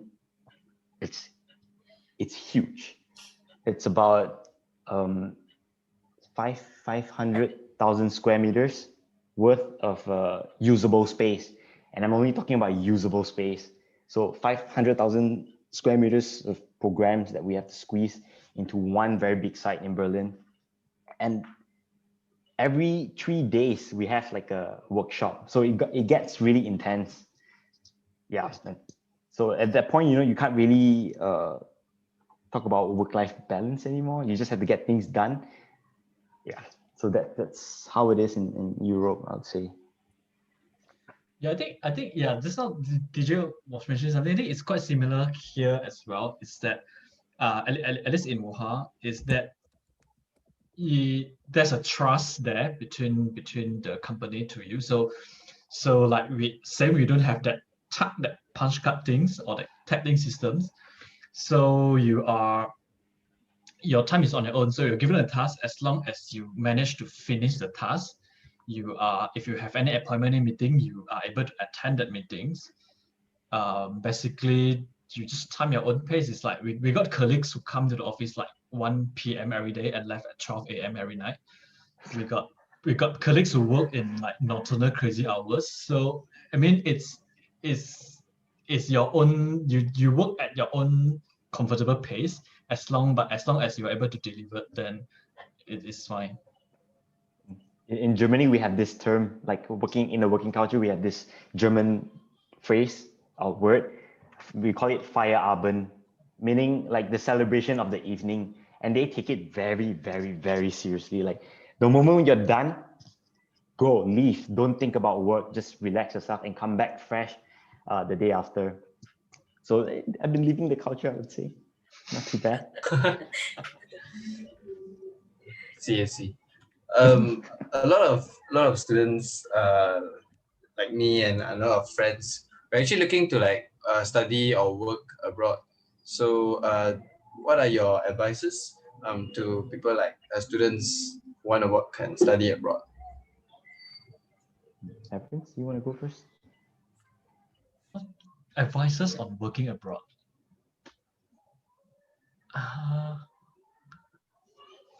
Be something to expect or like something to start early, that kind of thing. Oh, I think language is definitely a barrier. And what it's also in a sense like you has to be, I guess if I want to work abroad, you getting there is actually you need a strategy. So for example, like what I understand is that a lot of overseas company is actually it won't hire foreigners unless you have like a special skills that they need or some specialists. So you just have to ask yourself like what makes you stand out that someone want to hire you rather than hiring a local. That's one consideration. So like getting overseas is actually quite a task. Before I came to Singapore, I actually applied quite a numbers of firms in everywhere. I tried UK, I tried even Japan. I got some offer from Japan, but they were asking me to work for free, so I didn't take it. So if that's what you're going to, it could pave a direction for you, but is that the compromise that you want to take or not for you to go to a Japan? And me coming to Singapore, I would say it's quite a lot, and it's quite similar between Malaysia and Singapore. And one of the struggle is that you just need a lot of time to get used to all the terms here. It's like we don't call bomba here, we just call firefighting or the SCDF. Like all those terms, it's like you need to, and all like there are regulations and everything is all different. So it's a challenge, but it's an exciting one, I guess. Yeah. In my case, TJ? in my case, I felt like I just jumped into the pond without even like checking what the pond is up with, you know. I think that is my case actually. Learning the culture, the design culture is very important. Like I mentioned in some of the projects earlier, you know, understanding the bylaws, the habit, maybe even the spatial organization of a building in a certain country. You need to know like the culture before you even jump into it. Because when I started, I live in a German house, but German apartment, but I don't really notice a lot of things because I think I would say that I spend more time working in school than I ever was at home anyway. So understanding like, you know, certain things that is important in that foreign country. For example, Germany, sun is extremely important. Like the direction of where your apartment faces, because like in Germany, you would face your living room to the west or to the southwest, and then you would face your rooms, your sleeping rooms in north or even in east. So you get the sunrise in the morning, you get a sunset in the evening. So these kind of things that you have to prepare yourself for. And like what Heffrence said, you know, getting a job in overseas is not that easy, especially if if you have nothing to do with that country at all. It's extremely difficult to get a job.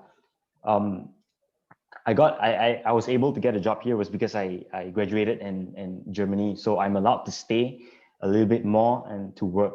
So you need to know like when you choose the place to study after, do you plan to stay? Do you plan to, you know, you got to strategize yourself, like what Heffrence said, yeah, and understand the culture. It's very important. Yeah. I think in a way also maybe I don't know where it works or not, but it certainly can be seen that like certain country they have their own certain way of design or preference of design. Like if you speak in terms of Singapore context, it's like the government has been posting about all these new like greens and these big ideas of like a garden city things. So I mean if you're specialist in that, maybe you're attracted to that country more. And maybe if like you're aiming to like settle down in Japan, maybe like you got to study like what kind of architectural language that Japanese tends to lean on, and maybe that try to try to create a portfolios that leans toward the directions, maybe they'll attract the same kind of like talk. Yeah, I think since you mentioned about like portfolios as well, right? Like, I'm pretty sure both of you guys have quite amazing portfolios, and maybe like, what would you advise students to include in their portfolio? Like, yeah, like why are portfolios so important, as well as like maybe what do you think makes a good portfolio? I guess. Yeah, anyone can start. My portfolio actually might not be a good example because I took it to another extremes. So I was so the story is I graduated and I was like just looking for jobs, and since I'm free for a few months, so what I did is like I compile my works and like do writings and everything basically. So at the end of basically publish like 200 something pages books in hardcover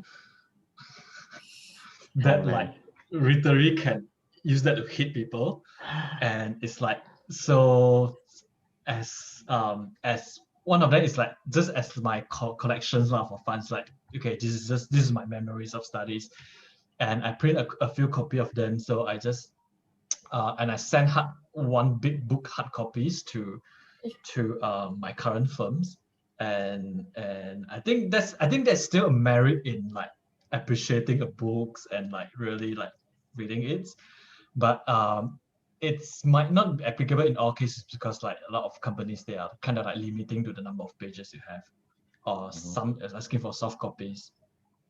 Yeah, but I think in portfolios, a good portfolio should always like represent who you are, and not to throw all your projects in, but also the projects that you really think suits the company. And the advice is that not, if you have time, not to use the same portfolio for every company you apply.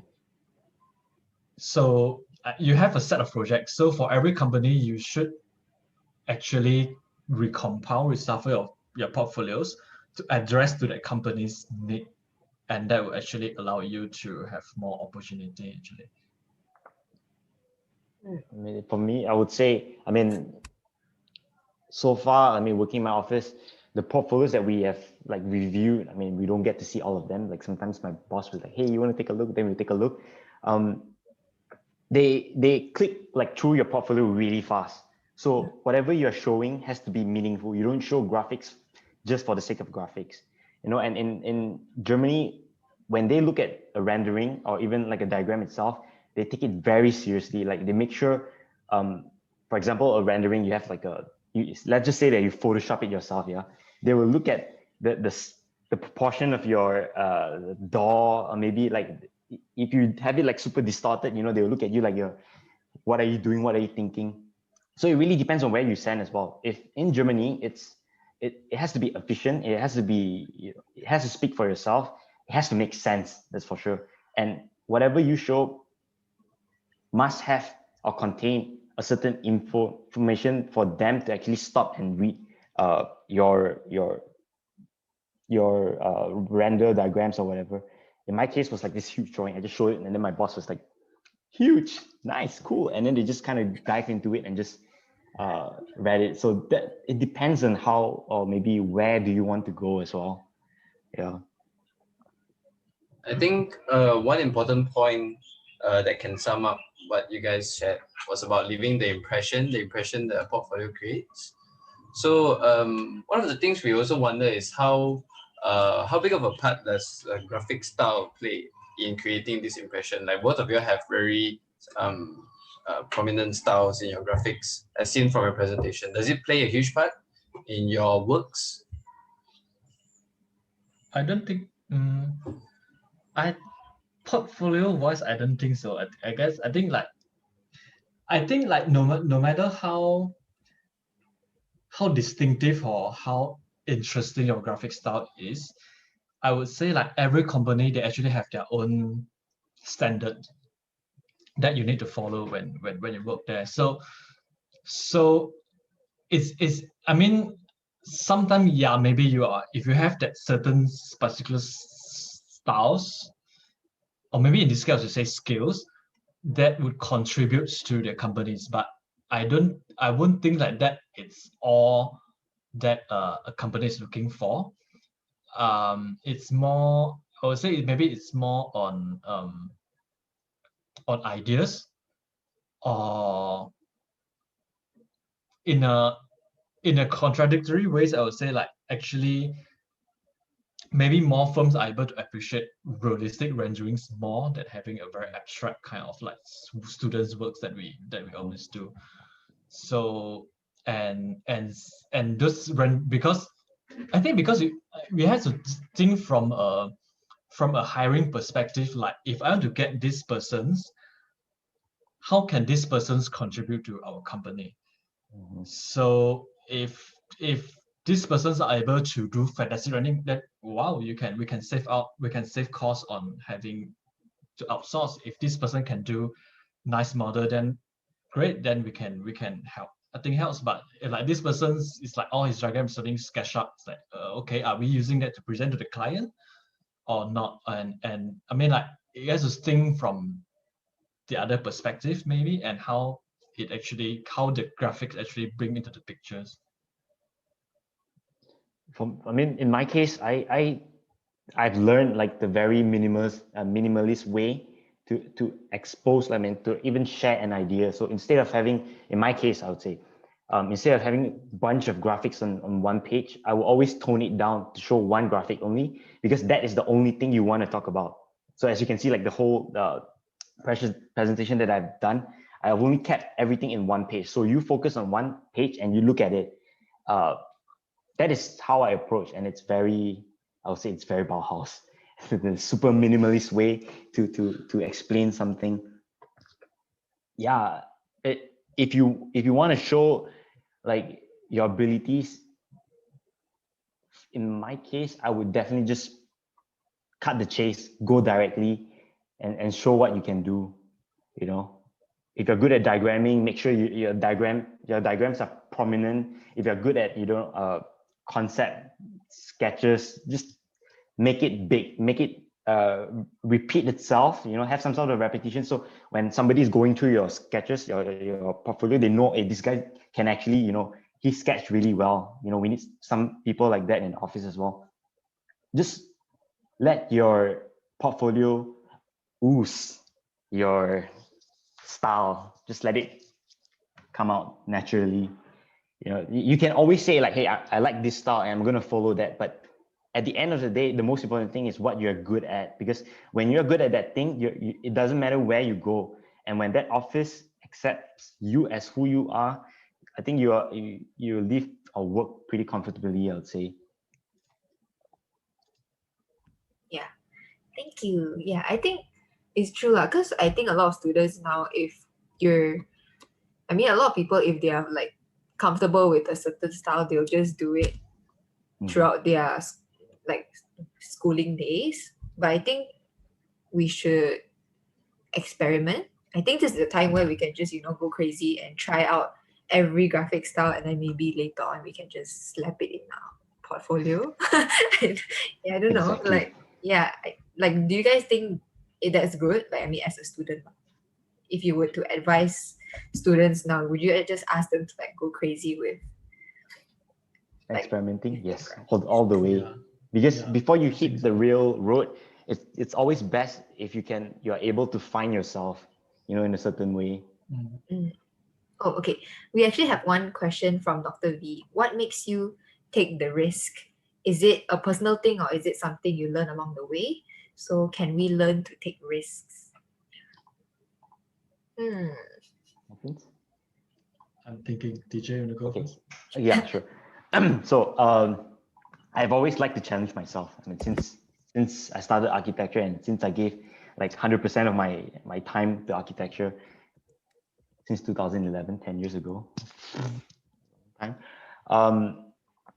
I've always tried to challenge myself, even in Taylor's itself. I think they have really good subjects that I've learned a lot of stuff in, but my goal in when I was in Taylor's was never to aim for A. You know, I was never the type of student that I need to get A, but my aim is to challenge myself to see like what can I experiment whenever I get a new project. So for example, sem 4 or 5, I had several times when the professor or the lecturer came to me and like, hey TJ, you need to, you know, start focusing, because I was giving all these crazy ideas and I want it to work, and I know it will work based on like the amount of references and studies that I've done.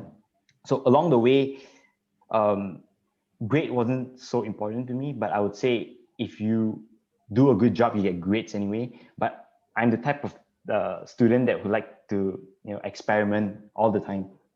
And when good grades come, it's a blessing. For example, one of my Sem 5 project, I was challenged in a way to build, my proposal was to build like a ramp looking design that runs across a very small tight space. And a lot of the lecturers was telling me, like advising me and saying, hey, it's not going to work if you want it to be like disabled,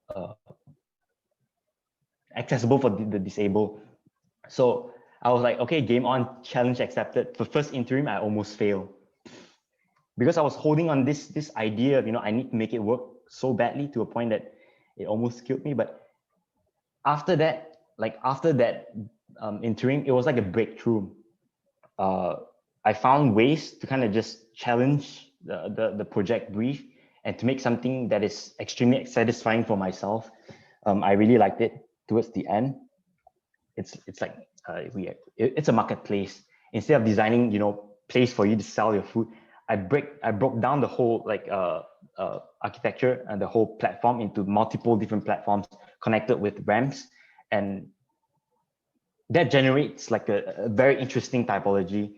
And towards the end, I was in fact nominated for the Dean's List, which, I mean, satisfaction, you know, like you do something that you're super passionate with, you know, good result comes along the way. Yeah, sorry, I was talking about my project so much, sorry. I think for my case, it's the taking the risk part is actually it's really becoming a habit. So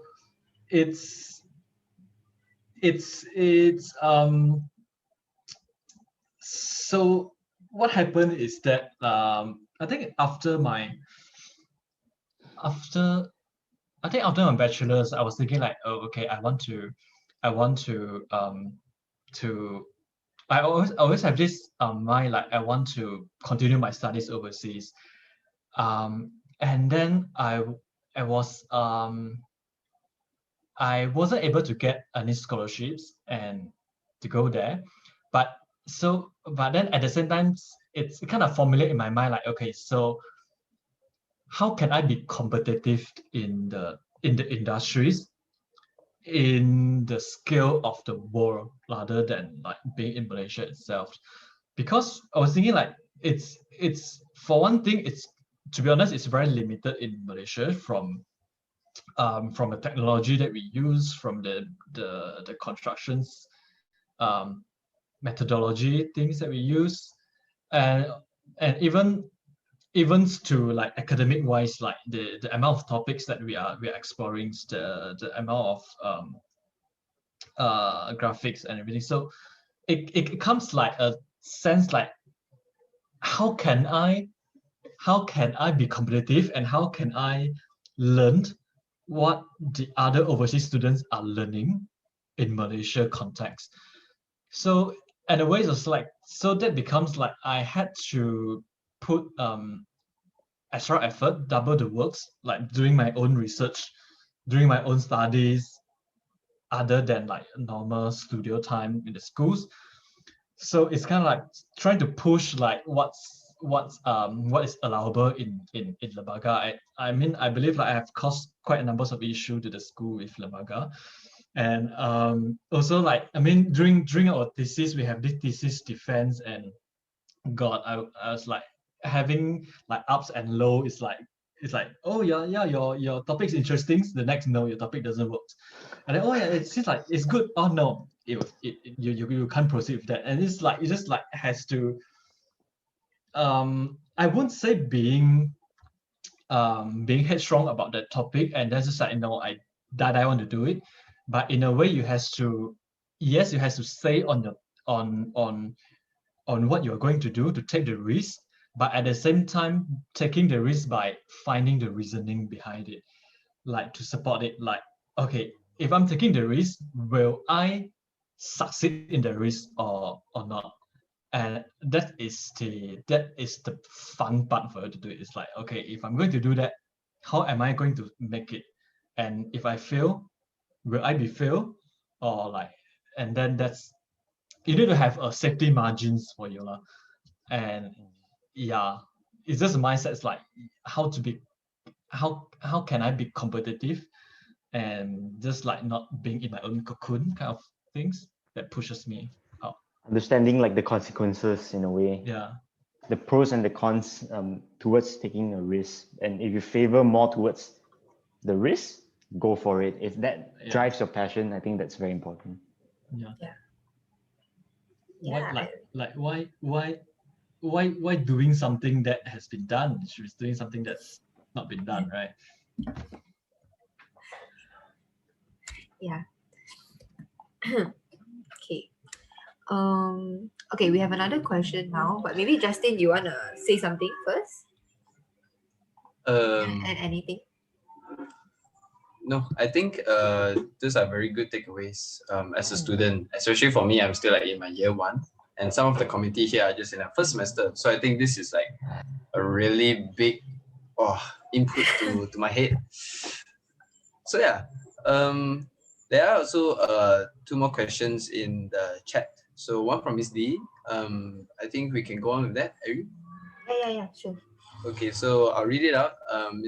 This is from Miss D. Both of you are wiser now, but do you remember how you were in degree? Like how maybe at the time all these things that you're saying now doesn't somehow make sense when you were in degree. So how different do you think your opinion towards architecture has changed from degree to now?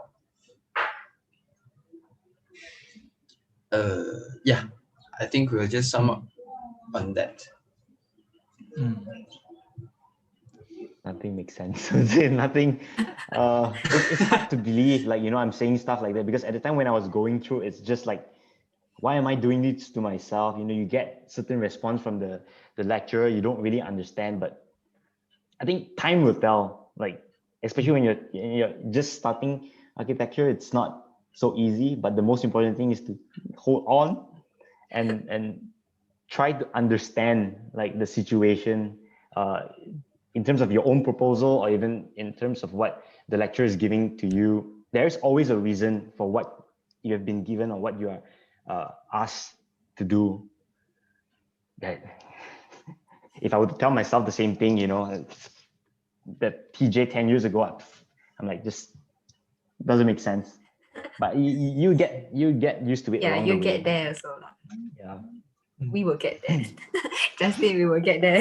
Yeah. I think that Yes, question yes. is for just people like Justin, listening to what you say is like crazy to them, and then just imagine yourself at that time.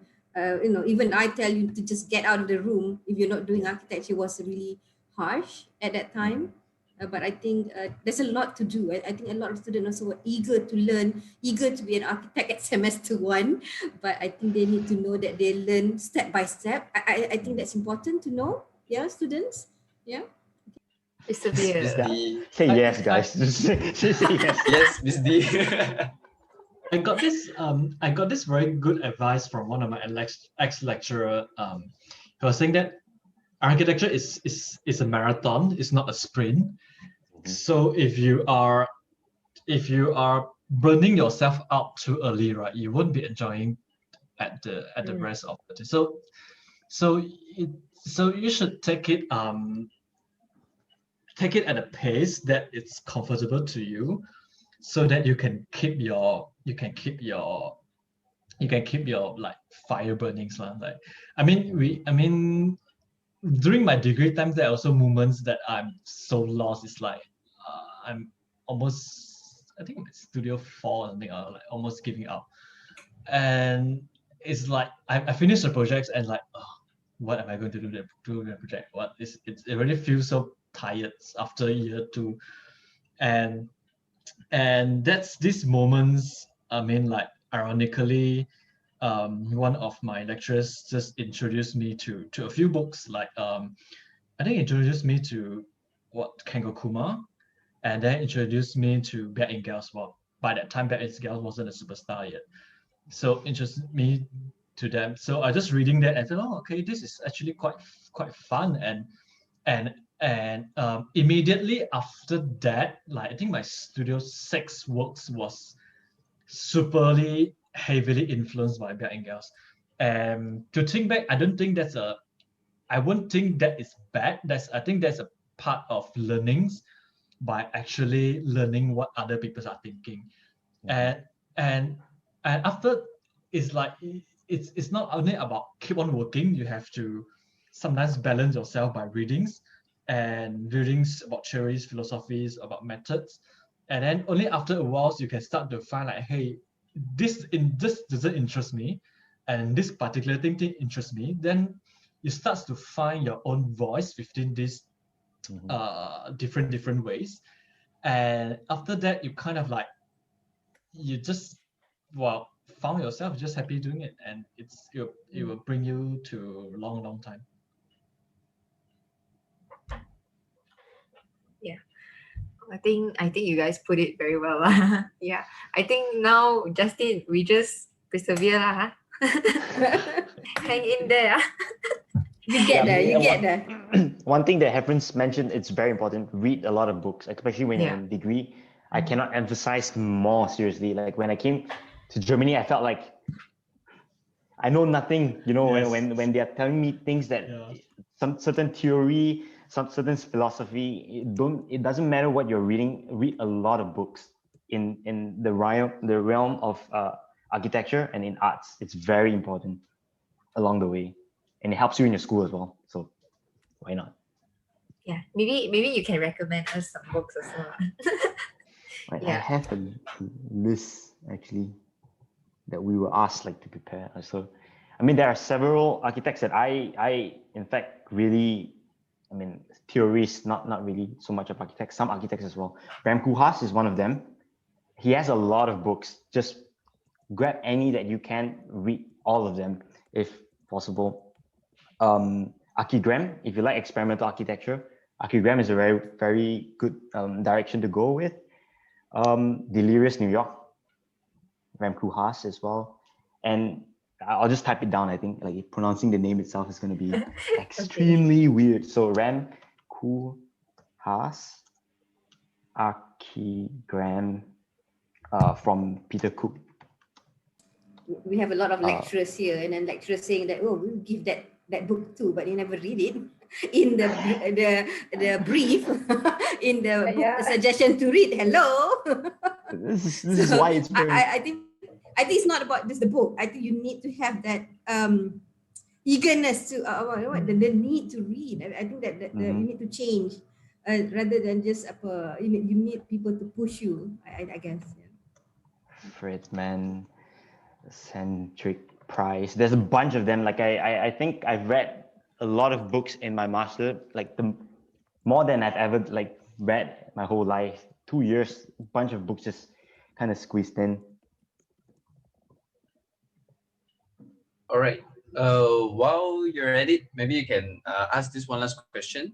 Okay, not exactly one last, but from the floor lah. Okay, so from Alder Kwan, one of these things that I realized he realized from the discussion is the ability or emphasis for graduates to adapt to the environment around them or to choose an environment where they are comfortable in. What are your views on influencing culture itself through architecture?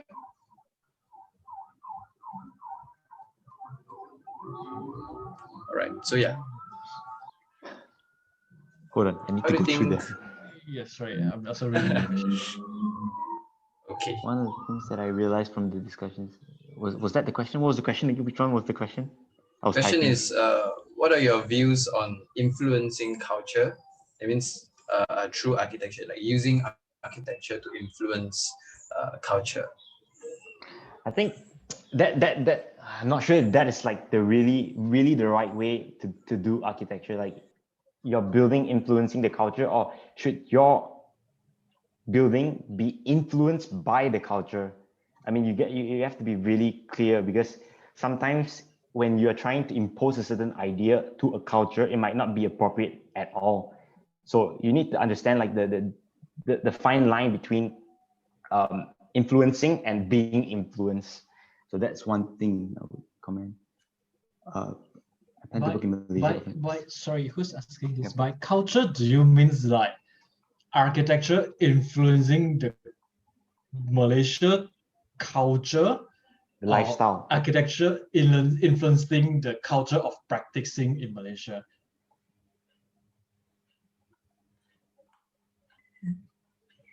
We'll wait for.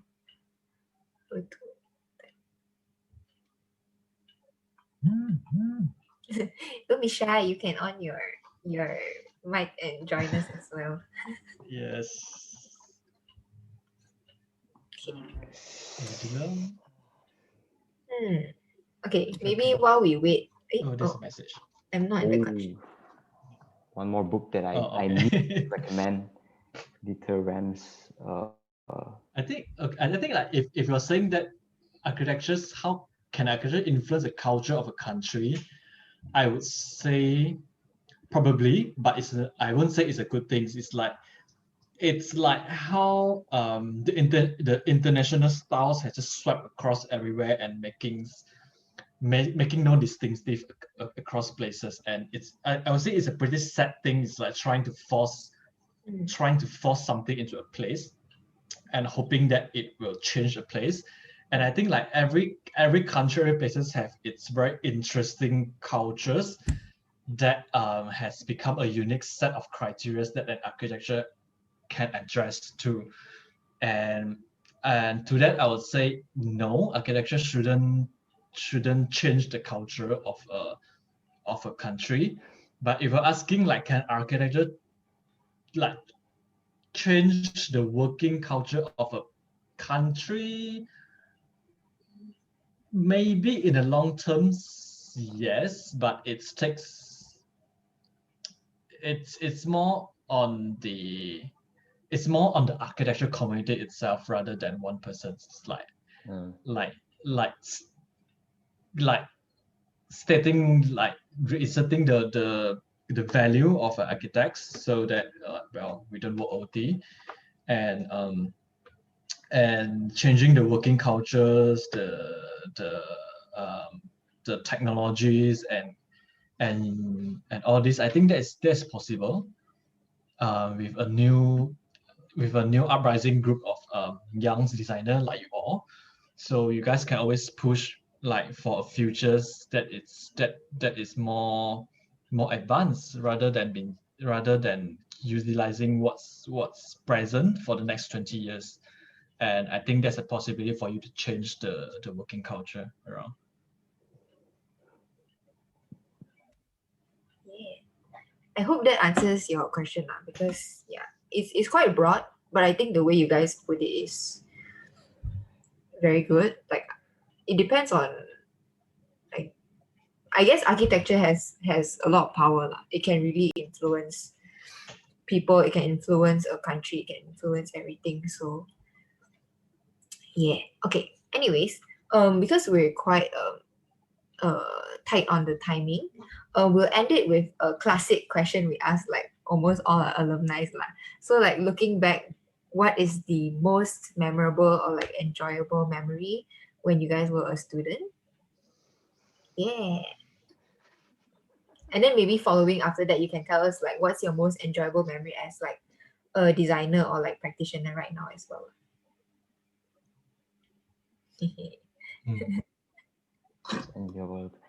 For me, I think the best memory that I had in life was trying to solve so many problems through the nights in the studio that you're studying in right now. That is like I will never forget those moments. You know, having certain questions that needs to be answered in a certain amount of time, just trying to work like there's no day or no night. I think that's like the best for me as a student. And I do miss it, but I can't, I'm at a certain age where I can't really stay up all night anymore. By 12 or by 11, I'm like, oh, dozing off, I'm done for the day. But back then was crazy.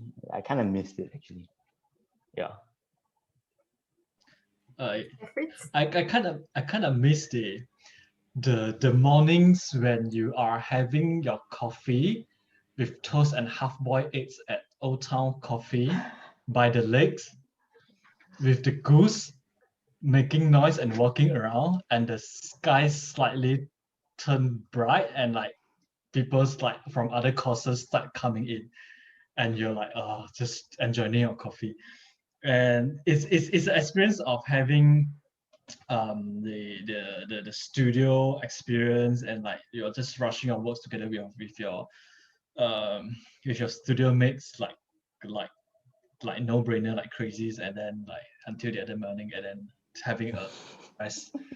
And satisfaction is like, oh, this thing is out printing and spin out, it's all done, you can chill.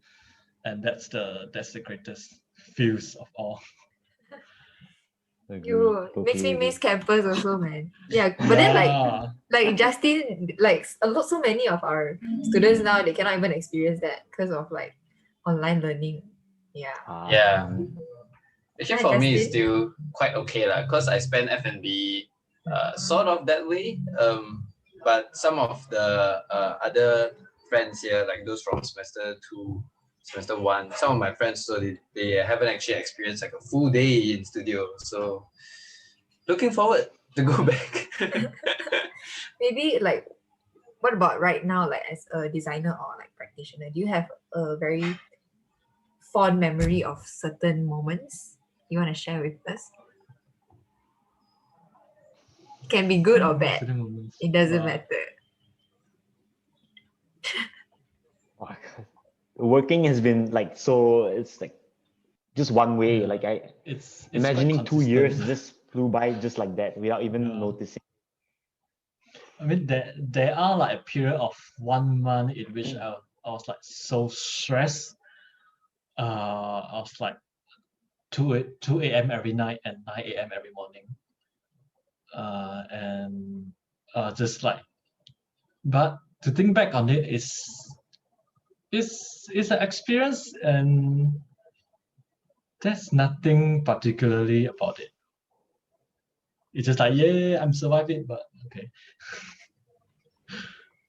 Yeah, I think one of the most exciting part is when you win a competition for me. Oh yes. The boss will come in like with a box of champagne, and we will, drop all our work and just walk up to the site and just cheers and drink, and then call it a day. That was like fun and amazing when you get that. Wow. Yeah, I mean, now that it's coronavirus, like working from home it's not possible at all, especially when you're working in a competition team. Yeah. It's impossible. So kudos to you guys. Stressful? It is more stressful. Yeah, I mean, if imagine like when you say a student, you say it was stressful, or you stress, everything. Is it different or is it worse? I think student stress is very periodical. Working stress is very consistent. Yeah. It's like from Monday to Friday, and then like Friday 6 o'clock, woo! Time to relax. Yeah, the stress is completely different. I would say, like I would say that I would enjoy more the type of stress that I'm getting from school than anyway in the office, because when you get like hit by a number, and number equals time and money, and that is so important. I think it's really important that you start to manage your stress at a very like early stage before you jump into the pond without knowing what's going on. Yeah. Justin? Right. How do you feel? I mean, it's still quite far-fetched for me as a first year, but I think it would impact your final years better, right?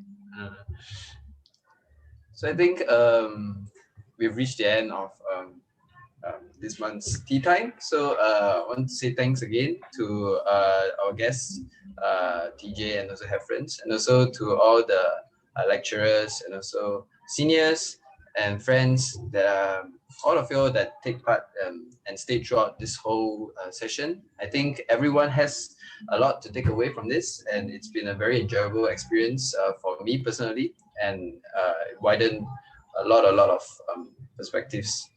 So yeah, so one last thing to do, we will have to take a picture. So everyone feel free to open up your camera and also take up your mugs. I'm pretty sure it's empty now, unless you've been. So take up your mugs and let's have a picture. Oh. Like Yeah, Can you see? I don't have a cup. can. Yeah, but then like you guys don't know which page you're at lah, so it just keep smiling. Okay. Right, so we'll give a bit more time and let's all turn out our cameras, shall we? Wow, Miss D, your mark. Make sure you see it. Make sure you. Can. Got the right in the middle. Then. Okay. Okay, smile everyone. Yeah. 1, 2, 3. Okay, just keep smiling because you guys don't know what page you are.